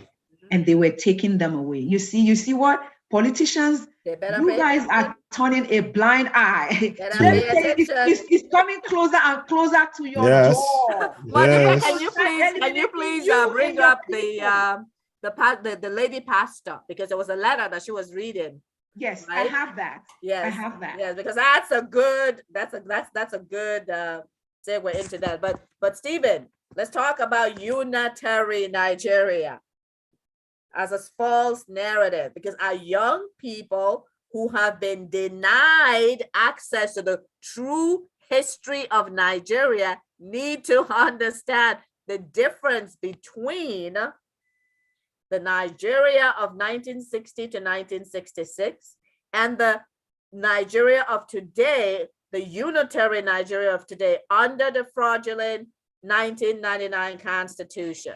Please help us with this unitary false narrative. You know, the unitary false narrative actually took its inception from the so-called federation, because when you have a so-called democracy in which one ethnic group has proclaimed itself to be the born to rule, then you know a democracy, using the term democracy, is really a facade. Now, Indeed. the 60 to 66, well, what we consider the federation was only an appeasement period before the real intent shows up. They just used that period to solidify. There was no intent for federation. If you already believe, you already have the ideology that you are born to rule. The grandfather of the caliphate, Ahmadu Bello, already stated quite affirmatively that we are conquered people. So if we are conquered people and they believe that, and they have the backing of the colonial slave masters, you know, any and everything that they did will progressively work towards that. So to think that we had something good going before the unitary Nigeria shows up is really not facing the reality of the foundation that was being laid even before we get to where we are today. Yes. Indeed. Oh, right. I have this. Yeah, go ahead. Let us play this for the politicians. Yes. By Adama Mohammed. He even writes his name. He doesn't hide himself. This one is too bold and blunt. Ever since President Muhammad Buhari took over the mantle of leadership of this great country, Nigeria, we Hausa Fulani have come under severe. That's a false narrative. Hausa Fulani, thank you. False narrative. Thank you. You know what that means? God has started working among them. He agreed before he get there. But God puts confusion in their midst. But that confusion is not yet okay. We need more. Because it is God that caused him to delay. If not so, you know, our budget. You see how the man delay this, delay that, because the assignment given to him, what Nigeria is expecting is different to the assignment on his table. Some people say the man is slow. The man, no. What he's facing is different to what we are talking. Are you telling me he doesn't have power to control fuel? He has power. But with who? At the time, God will scatter everywhere. Kill all the manager and the director and the company. I will see who employ you. Whether or not dead body will come employ you from the grave.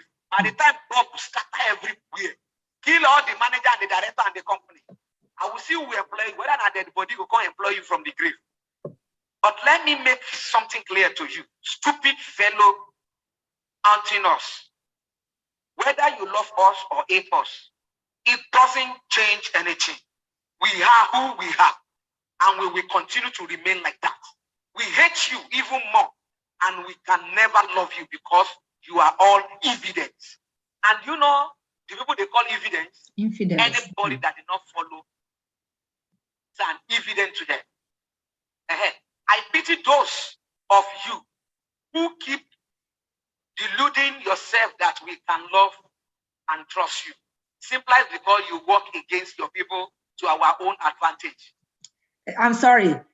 Politicians, the Tinubus of this world, I hope you are hearing this. Imagine that statement. He said he pity those people that they are giving their information, helping them, and supporting them to destroy this nation. He said no matter how you support them, we still hate you. There you go.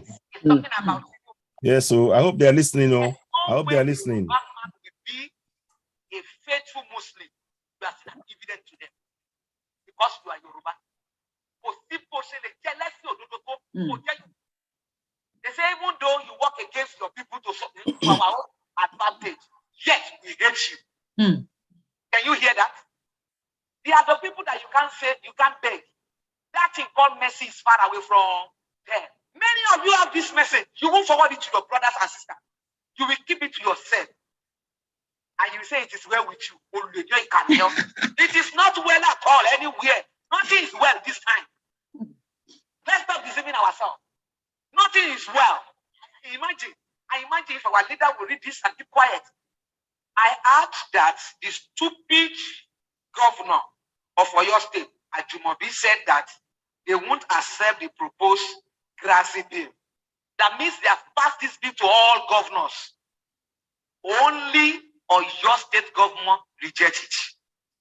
Among all the governors, only Oyo State governor rejects it. All the remaining governors accept. Why?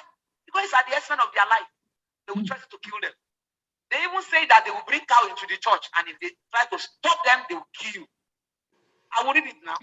But my message to that VT Yoruba pig is that if you don't want to give us your coast land, we will rear our cattle not only on your farmland, but in your churches. And if you try to stop us, we will kill your chicken, your added men like rabbits, and then turn your mother's wife, sister, daughter to our sex slave like we have been doing. He said, if we bring cow into your church and you try to stop us, we'll kill all the men and we'll turn all the women to sex slaves.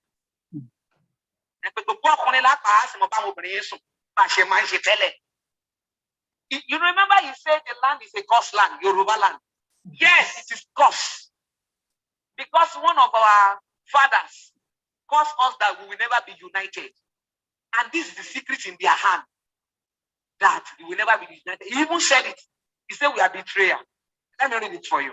He said, it is either you give the whole of South to us to use as grazing service, or we soak it with your blood. Okay, we can end there. We can end there. I want to show something. I want to show you guys something because people might have forgotten the about whole this. situation is People might have forgotten about this.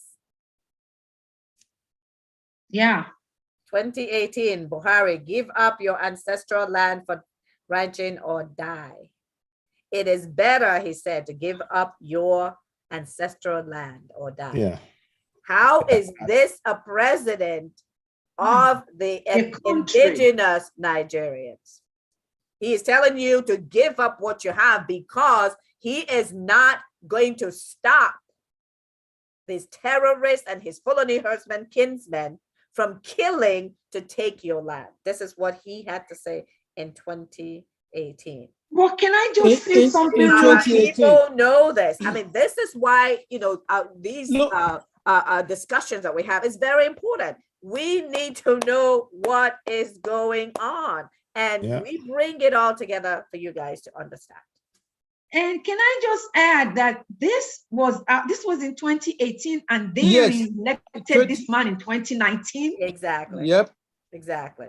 What is wrong with us? Well, that's no. Well, that was manipulated. Yeah, manipulation. Yes. Manipulation. INEC is really the name of the game. What is his name? Yakubu, whatever his name is the man that was you know, in charge of our control of INEC, and it's the man that's been in there. He oversaw the changeover from the last election to now, and is still the one overseeing what we did 2023. So we shouldn't we need to be very, very clear. This is where like you said, they've already selected. There is no election. It says selection. There's no election, but selection. Absolutely. So we are but urging, even the people that are buying, right, is selected. Yes. Selected. Yeah, exactly. it's not selected by the people. It's selected Exactly. by the political elite. Exactly. Those and who there is a political elite that is standing against the indigenous citizens. Yes. There is a difference there. Mm. So I mean, I think it is really, really important that we understand what is being done here. We are being given a false narrative to believe that the electoral process is free and fair, and it's nothing but. I state it again: the only true election that has been free and fair remains June 12, 1993. That's it. Everything else has been a falsehood till date, and I stand by that statement. I stand by that statement. Kind of do a little bit more on this whole statement that was made, right? What Buhari said about ancestral land or death. It's on channels as well, yeah. Yeah. But over here, it was like what he specifically said was ancestral attachment. You can only have ancestral attachment when you are alive. If you are talking about ancestral attachment, if you are dead, how does the attachment matter? What they were trying to correct what he said. This is clear what he said. That's what he said. Right? Yeah. Yeah, because it was a warning.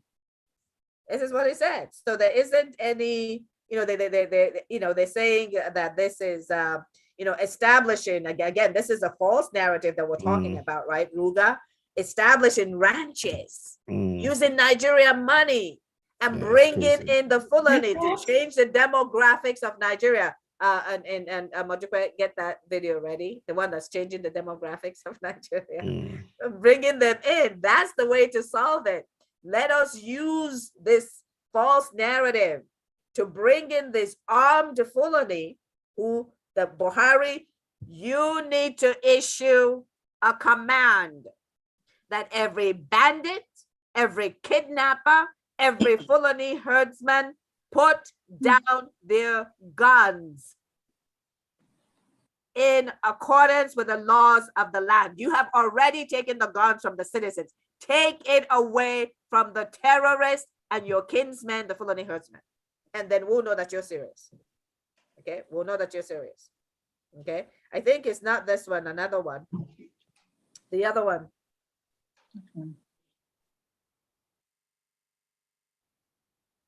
Because these are all the false narratives that we're having to deal with that has been given, across, it's been given across Nigeria, has been given across the international space. And so people don't understand what is actually going on. They keep talking about herder farmer conflict. They keep talking about, go ahead and play that one, Madupe, that's fine. Go ahead and play that one. Because the other one that talked about the changing the demography, but go ahead and play that one that you came up with. Infinix, yes, you can join the conversation. Go ahead. We're asking you to unmute and join us, but you need to have your name and your picture, my dear, so that you can be shown. Yeah, go ahead. Infinix, can you please change to your name? Let's. Madupe, go ahead and play this while he's doing that. It might take time. I don't have a good network. And if I do that, I might lose people. I'm not hiding. My name is Engineer Ifeoto. I'm based in Port Harcourt. Okay, go ahead. We'll let you go ahead and speak then. Go ahead, please. Okay, just a brief. All this you'll be going through. You all try. You're all trying. We are very appreciative. The situation in Nigeria is that, from our own point of view, we have very intelligent people, very educated people, but I can say 99.9% are under spell. And no matter what you say. Very true. No matter what you say, they hear, they feel the impact, they are saying it, but they are like dummy. The life has been spilled out of people. Yes. People, even the Christianity, all the churches and the pastors and the priests, very few are on their normal being. So the whole things don't make sense to them. They are scared to their bone that they cannot even change or do a referendum, that it is not possible. They have given up I am far down in the south here, in Port Harcourt, Mhm. and I see this in the eyes of people. Mhm. So they want to say, what magic? How can you do it? They've taken over the entire country. Well, I don't want to. yeah. So that is the feeling of the people. So what we should be looking at now, how do we redeem the people confidence? Absolutely. Absolutely. Possible. Absolutely. That is what I wanted to ship in. Thank you very much. So those are great points, and I'll let Stephen or Citizen AY or Modupe, let's talk about that, because that's a very important point, because this false narrative is impacting our people. This false narrative and other things is impacting our people to what he's talking about. He's on the ground. He's at ground zero. It's impacting our people. I mean, okay, go ahead. I'll let you go ahead. I just wanted to say, they do say that if a lie, aka false narrative persists long enough, it begins to carry the semblance of a truth, but it's still a false narrative. Exactly. So the only thing that makes it carry the semblance of a truth is because of its persistence. Maybe we can fight back. We should fight back with the persistence of awareness. Continue to create awareness through education. Yes. Using people like my brother here at ground zero to do the work one person at a time. Yeah, you may not be able to change a whole village, but it's the same way that rumors spread, is the same way that we will dispel false narratives. And that's when it's not lost, but we're not trying to prevent something from happening. We are trying to undo. So that means it's a moral imperative to do it now. Thank you. Indeed. Thank you very much. May I just add to that? Because when that question was asked, the first thing that came to my mind was that, yes, just exactly what Baba Faleti said, that that the insistence on making that lie, go on for a long time is the same insistence that we're going to use to make the truth come alive. So, and again, and you know what, the good thing about this is that if we look at this time last year, right? I don't even think we had half of this awareness, right? No. So now, which means we're moving. I mean, like something is, something is happening. Like we are gathering momentum, if we may. And so the more we reinforce, it's about reinforcement. We reinforce with regards to the education that we're that we're doing. The awareness, the awareness and the education is really going to start holding ground. It's going to start holding water, and then things will start to move the way we want. And again, because we didn't get here in one day. Remember? No. They did it over time. So we will not get to we will not get to a point where, we will not get there also, in a, on the fly, if we may, we're not going to get there on the fly and say, oh, suddenly, the people will be. But I think that little by little, we are actually, getting our people to, to listen and to wake up from their stupor, if I may use that word, because it looks like, it looked like, people are just so like they are knocked out. But, you can, but I think slowly, you can get, we can get our people back to, being awake and being fully aware. And I believe that every time we do this also, we should also give them, we should put some history into it to give them a kind of encouragement that, like all is not lost. Absolutely. Yes. Absolutely. I will just add quickly, it took 60 years to get to this point where our people were literally have been brainwashed. More than that. 60. Well, I'm talking in terms they started back in 1912. It did, 1912, with the amalgamation and the fraud and everything else. Yes. But I'm talking in terms of so-called when we decided the unitary Nigeria. Yes. So, but you, of course, you're right. So, and in fact, if we even take what you just said now, over 100 years, to have got us to this to this state. So what we're doing now is waking our people up. Yes. I think we need a range of ideas. One of them is the key fundamentals has to be reaching people in the grassroots. Yes. And that is what we are doing. We share the message. We try and share small messages. We try and speak in our local languages. Yes. We try and give information, disseminate information to try and also wake our people up in terms of all of these other noises that I've been hearing about this one speaking about this religion, that religion, and all of that stuff.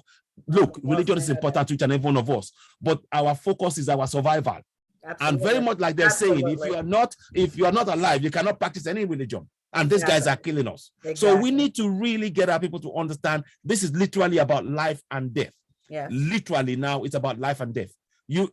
There's nobody now in any part of that country that can guarantee and say, I will see tomorrow. Literally. Let's talk, I wanted to, that's a really great point, Modupe, that you made, and really good point that you're making, Citizen AY. Let's talk about, I just wanted to bring this in quickly because we're going to be ended in a few minutes. Yes. Ukraine had significant firepower against them. And before the Western world started helping them, what did they do? They held off the attackers. And when the Western world saw that they had the resolve, right? They now started giving them stuff to now push the advantage, right? But what were they doing in Ukraine? They were showing on CNN where at home, this family turned their whole house into a factory. Yes. They were sewing, the felt thing. I saw it. Cutting the metal. Yeah. Okay. And putting it in so that their soldiers would have the thing to wear to cover. Like a shield. Yes. Yeah, protector to armor. They were making their Molotov cocktails, right? And giving it to their people in the front so that they could throw it, and they were practicing throwing it, right? And we know that, in the Biafra War, some people don't know, but all of these happened. Obunigwe were things that they made, Molotov cocktails, and they held up the superior army of the British, the Russians. They all sent fighters into Biafra, right? They all sent their fighters into Biafra. And this little group of people were able to do things to protect themselves. And let's go back further in history, the French Revolution. I say this all the time. The peasants had nothing. They were literally falling dead on the street, and they rose up. They rose up, and they overthrew the monarchy that was starving them to death. The same situation exists in Nigeria right now. Yeah. There's starvation going on. There is killings going on. Yeah. There is the political elite eating the fat of the land, taking food out of the mouth of children. Yes, I said it. Because that's what's going on. Yeah. When you have 100 million living in poverty, 50 million are young people. Yeah. And the politicians cannot say that they do not know that each Ferrari, each private jet that they have is not taking food, education, shelter, clean water, health services from a child. They cannot say that. That would be utterly disingenuous. They know. But they the cannot. people can arise. There's more of us than the less than 1% of them. Including the Fulani herdsmen that are coming in, including Boko Haram. Yeah. As the saying goes, they can't kill us all. No. Before they do that, we would have killed them all, even if it's with our bare hands. Let me also add what you to understand that power is in the people. Power is in the people. Even when you're facing tanks, guns, artillery from sheep, right? Isn't that what Russia has been doing? Exactly. And yet Ukrainians are still standing. And we know how to stand. We know how to stand. So our people should not be faint of heart. They just need to know what's, because a lot of them don't actually know what's going on. Maybe the educated know, but the masses don't. Once the masses understand, things will change. Yeah. Thank you. You know, I want to add quickly. I'm sorry. Yeah, Go ahead. Sorry, I want to add quickly that these are the kinds of encouragement that we need to be putting out there so that we can get our people to, you know, to snap out of that, you know, yeah, exactly. Super. You know, Yes. Yeah. You know, exactly, because it's like, you know, like the speaker said earlier on, the individual who spoke about, you know, on the ground, you know, right there in Nigeria, that people knew that, you know, that all the things that we're saying that they are aware, but they felt defeated, or they are defeated because they think that, you know, these people have all the power. What we need to let them, and I like the examples that you gave, you know, about Ukraine and all that, that really, in a war, you know, like victory is not determined by who has the superior artillery. It is the people who have the resolve, who have the resolve that no, this is not going to happen. That is what wins wars, and that's what, you know. And again, you know, we need to emphasize this. There are also several instances in history, even in our Yoruba history, that we know that our forefathers, you know, were successful against these people that have been planning the war, you know, to attack them for a very long time, and they were successful twice. So again, it is not who has the most, weapons, or who has the most sophisticated artillery that is going to, you know, win a war. Then secondly, that I also want us, something that I want our people to know, that if these people are truly brave, because to me, all their acts are acts of cowardice. If you're truly brave, why are you disarming people?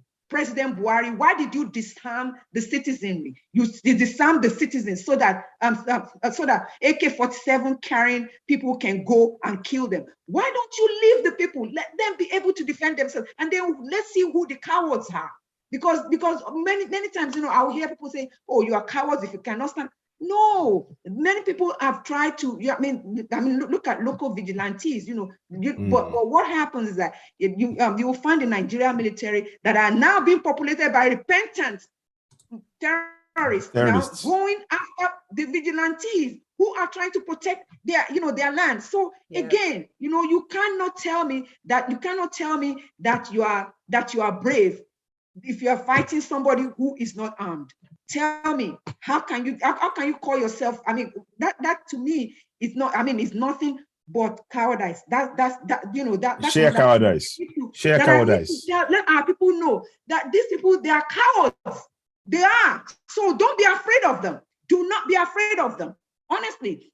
And then again, you know, if we can if we can continue to kind of instill hope back in our people, because I know the feeling of hopelessness. It's rampant, and that's what we need to do. Aside from education, we need to be putting hope back into our people, because that's what is going to give them the resolve to face this war. Because again, because a lot of them are saying that, our people will say, there's no war. Oh no, don't fight them, because there's already war. They declared war on you without you even knowing.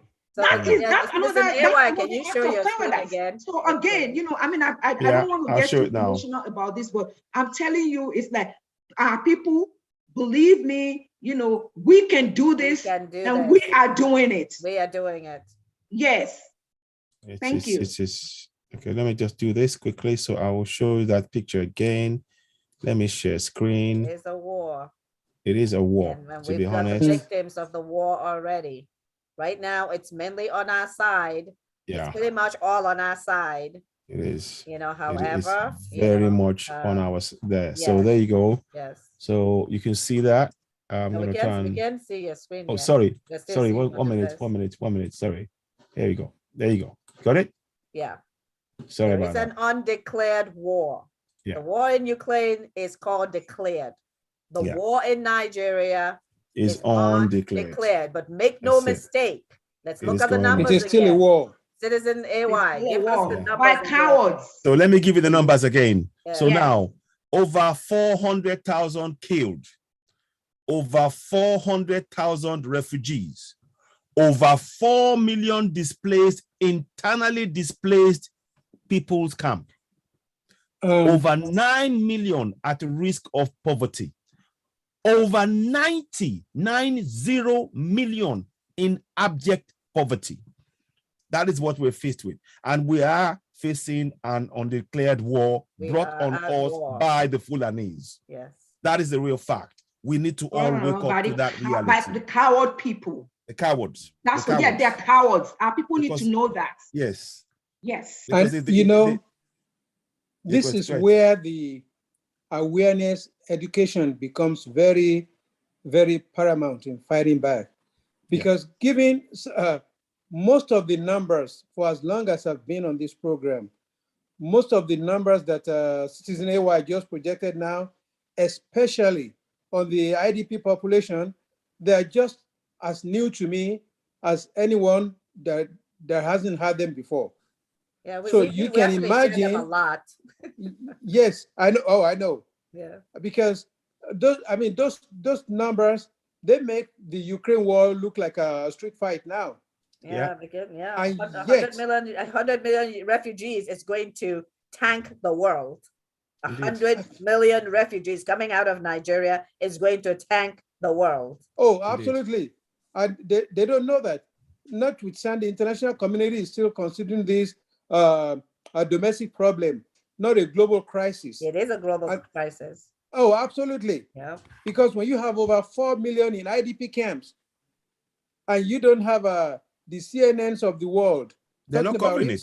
No, they're not talking about it. Looking the other way. Do you notice when they hit 1 million in a week in Ukraine, it's all over the news. Yeah. Oh, but absolutely. we have been having 2, 3, 4 million, 90 million in poverty. It's not on the news. But look, ultimately, that responsibility, this is why we're saying the awareness has to be local. We have to make this local on our ground. And we're doing, look, you may think that many may see that, may think that what we're doing is not penetrating. Believe me, it is. Just look at the government, the fact that the government is even tinkering with the fraudulent constitution to try and quickly put in an amendment to allow Fulanis to come and take over the land quickly by way of getting INEC to come and start running elections in states and local government areas. That means that they're in a panic mode. They're in a panic mode. And that is because the work that we're doing in sensitizing our people is reaching into the hinterlands, into all the small areas. Yep. And we need to continue. We just need to continue to push.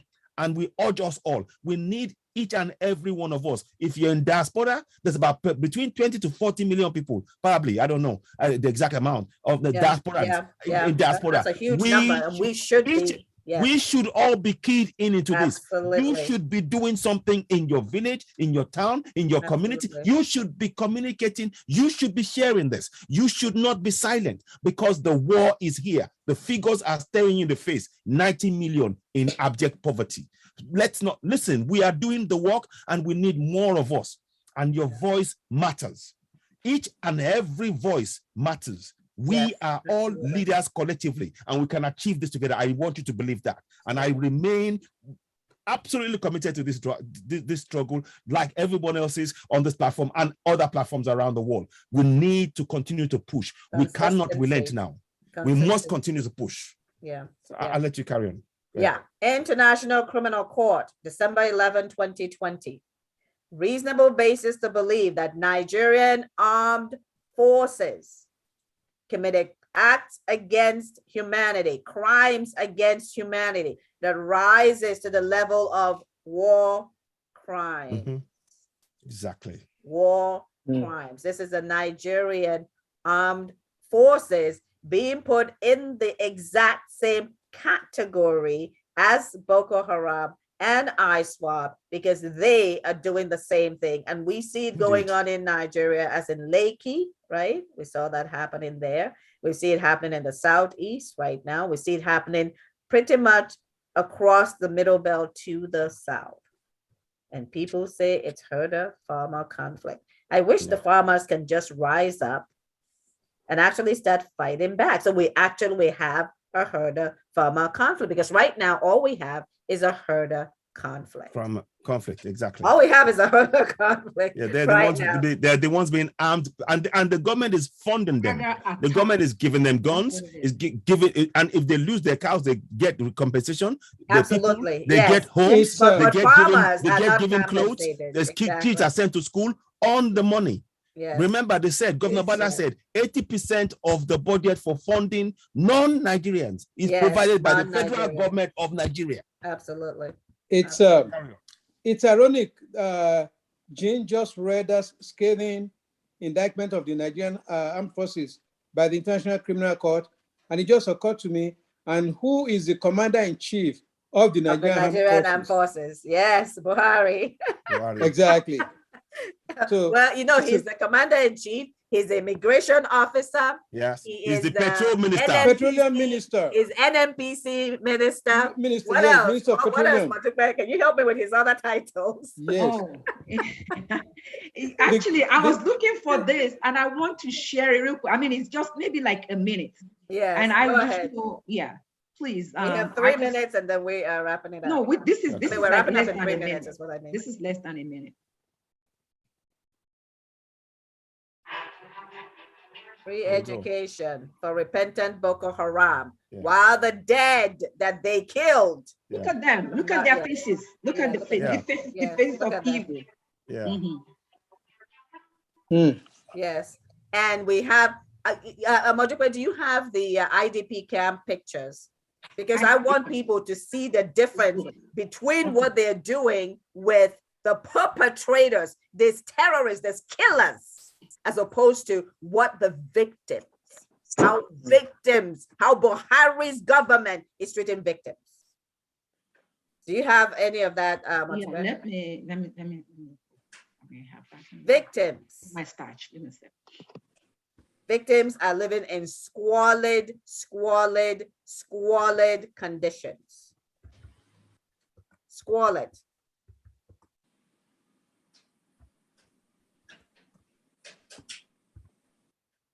You see, this fits into the narrative of this hierarchical enslavement and impoverishment that the colonial structure has put in place. It fits neatly into it because they are oppressing and suppressing us. And of course, they are, let's not forget, in the end of all of this, we know the Fulanis are proxies of many of the colonial powers in actually accessing our resources. And we have to be so we need to be very, very clear. We cannot stand by. Those of us who are here, you know, when we think it's our families and us, what are we living for our generations to come? So we need to take collective action. People's shark. When he's not on TV, this is just Damon John is one of. He'll come off. Hello there, many thanks for joining us on our Tuesday Business News Report. It's now time to bring you the feature on the show today as we're looking at the state of the Nigerian economy. Now, against the backdrop that 91 million Nigerians now live below the poverty line, as there you go. Nigerian energy, 91 million. 102 million Nigerians may just emerge below that base come this year. This is based on the forecast by the federal government that not less than 11 million Nigerians will be pushed into the poverty rank this year as a result of the impact of the COVID-19 pandemic and other macroeconomic situations. Now, consequently, it's the RUGA. It's the RUGA policy of the government that has actually pushed us into poverty. Compensation of the leaders. Yes. And there will be no poverty in Nigeria. Incentives to the agri sector and its various value chains as the lead in order to spur interest and reduce the poverty line. Let me pull another one because I have another one. Bear with me for a second. Let us cut Continue the speaking. pay. I think I have a. We reduce the pay of the lawmakers to a reasonable number, and that means it needs to be cut by 90%. So we need to hashtag stop political chop chop.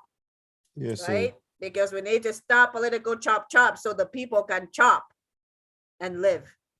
Because right now, politicians are chopping and the people are starving. I have we need to hashtag end political banditry. Yeah. Let's hear from. Go ahead, Stephen.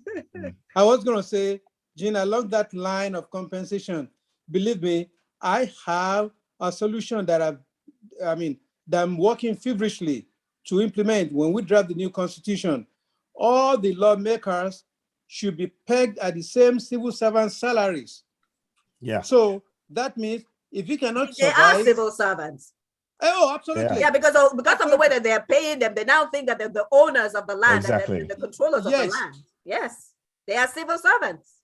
Yes, so Indeed. that will kill the incentive to do ritual killings so that you can get a political job. If you become a politician, that means you have a genuine need to serve the nation, not to get rich. Exactly. Yes. Exactly. Yes. And we also have to remove the immunity. The immunity that they give all those governors. Yeah, you that's what guys they're trying to do remember, now. in the amendments, they wanted to extend the immunity to the House. Exactly. Extend the immunity to Senate. Wow. Extend the immunity to all the House of Representatives, to right, senators, and all to of the ministers and courts and duty, all of them. All of them. To get completely covered. Yes, all of them. They were going to do that. That was in there. This report is life in IDP camps. So let's just and then we will end with this. Yeah. Yes.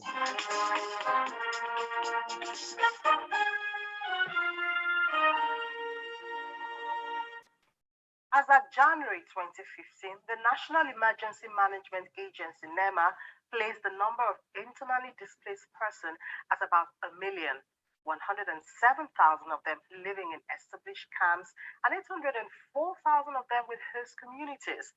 The situation which has created the camps are not pleasant ones, but most of the IDPs have adjusted and are making the most of a not so good situation. Life at the IDP camps is our big story for this episode. I'm Amy Thompson. What year was this, Let me see. Hold on. Let me see.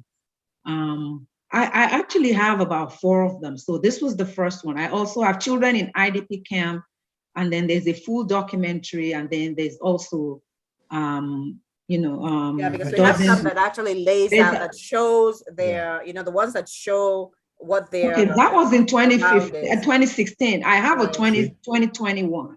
I have one 2020. So which one do you want? I can do it. Let me do the 2020. Yeah, because we need to actually show. All right, no problem. And more up to date. I was just people need to see what we're talking about. It is let me play this one. And these are women and children in IDP camp. This was released in 2020, August of 2020. See? Look at that. Yeah. I think I've seen this one as well. Yeah. Look at that. Oh no, look at the squalor. This is the good one, guys. Guys, this is a good one. Is it? Oh yeah. This is let me sorry. Yeah. Of resources. Poverty creates hunger and malnutrition, and it also limits access to education and other essential services that would have made life easier for you. Poverty amongst women poses more greater risk and challenges because of their responsibilities in the family. And that is why the Patriot Radio 09 online visited Zara Mohammed. Zara Mohammed lives in the IDP camp in Durumi, the Federal Capital Territory.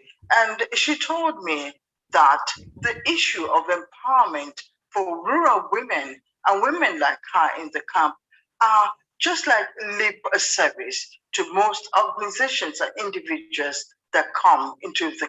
Did you see Dangote? Yeah, can you see Dangote's, what is it? Yes. Dangote cement. Exactly, yes. Look at that. Most of our women, some go to school, some doesn't go to school. And people used to come and teach us handwork, like making liquids, sewing clothes, making all these snacks, all these things like grinding, they all teach us. But after teaching, they don't give us something to go on to help ourselves. Like I know how to make liquid soap, bathing soap, Vaseline. I know how to make all these things, but I don't have money to start, honestly. I asked Zara about the future of her children, and she was afraid. Already married, I have 3 kids. And after 3, these 3 kids, they are not going to school. This thing is very affecting me. Because when we are in the village, my children used to go to school. But when we came today, there is no school, and the father doesn't have money that will take my children to school. And I don't See, think and this is the future being destroyed. The future. This is the Exactly. next generation. And that is what, and this is the clear evidence. Please, those of you as espousing one Nigeria, please watch this video and look in your own hearts. This should be telling you that one Nigeria is a fraud, because the government is actually engaging in creating and spreading IDP camps across the whole of that contraption. We are better off going for self-determination, breaking apart from that contraption. Join us in this struggle. The coming generation depends on the actions you and I take collectively. We need to free the Middle Belt and the South from the contraption Nigeria. We need to free ourselves. The time is now for us to free the coming generation, prepare a better world for the coming generation of Southerners and Middle Beltans. Please do not relent. We need to join hands in this struggle. We have to break it up, break up contraption Nigeria. Please join us. This is harrowing to watch. Unitarian, I just wanted to have a picture of the children. This is just a handful of this is very painful to me. Okay. This is just, look at the number. And remember, we're talking about in that 4 million. Look, stop there. Children would be over 2 million. Guys, are you guys listening? Yes, 2 million. Yeah, that's what I'm saying. But and this is just a few thousand here. I think because people need to understand what we're talking about. Yeah, that's it. Linda, that's it. And then let's look at, this is where they live, guys. Look at that. This is where they live. Look at that. that. I told you that one looked pretty good. Look at where they live. And the repentant Boko Haram are being given they're given house, they are being given clothing, they are being given housing. And these are the victims here. These are the victims. This is what that's one Nigeria. The victims get. One Nigeria is doing this to the victims. This is what the victims get. And rewarding Boko Haram. Rewarding the Boko Haram. The murderers. And this is what the victims get. So, guys, thank you all very much today. Thank you. We still have a couple more to get. Yes. But I appreciate all the commentary, and I think that as we continue to share this information, and please everyone do subscribe to all the different Citizen AY. I think you are live on go ahead. Yes. And say it. We're on live on Oduduwa TV Radio. We're on Citizen AY, and there are other. I think Njenje is also live as well. Right, we're all doing this, and we're trying to. We need more. Look, this is for something. If you are a broadcaster, don't wait for us to come and tell you. No. Come and join us. The more, because this is a struggle for all of us. This is something with the research. This is all you can even join the screen, this broadcast. Put a live message on here. Tell us we want to join us. Send us a link for next week. We need more of us, because this message is really powerful message that we can all bring on board. And we are all leaders. Everyone's opinion is valued on this platform. We need our voices to be able to brought together, to crystallize, to actually get us to the promised land of breaking away from contraption Nigeria. We must all work together on this. Thank you very much. And Madupe, your final words, and then Stephen, I'll come to you, and then we will be closing. Well, thank you again for the thank you again for the for the opportunity to to have this discourse on the calamity that has befallen us, but for which we have to all figure out a way out of the out of this unfortunate situation. So again, next week we'll probably continue from here, but what I want to tell our people is that hang in there. There's hope. We're not in a hopeless situation. There's hope, and then together we'll be able to band together and turn the table around, because our land is our land, and we will not give up our land without without a fight. And fear is not going to make us give up our land, and whatever the plans they have is definitely going to fail. And as it is, it is failing and it will continue to fail. So hang in there, my people. We got this. Thank you. Awesome. Stephen.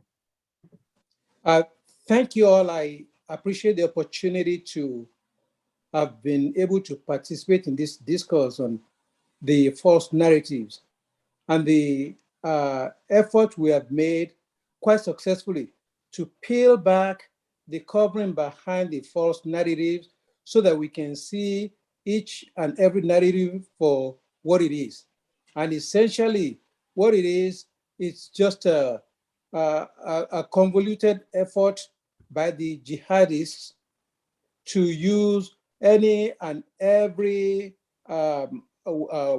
method of warfare to continue to enslave us, beginning with a religious war, progressing into political war, then coming into economic warfare, and when that seems to be failing, to turn into all-out jihadism that we are looking at, that is being clouded as banditry. There is nothing like banditry in Nigeria. There is terrorism. Indeed. And let's call it spade a spade.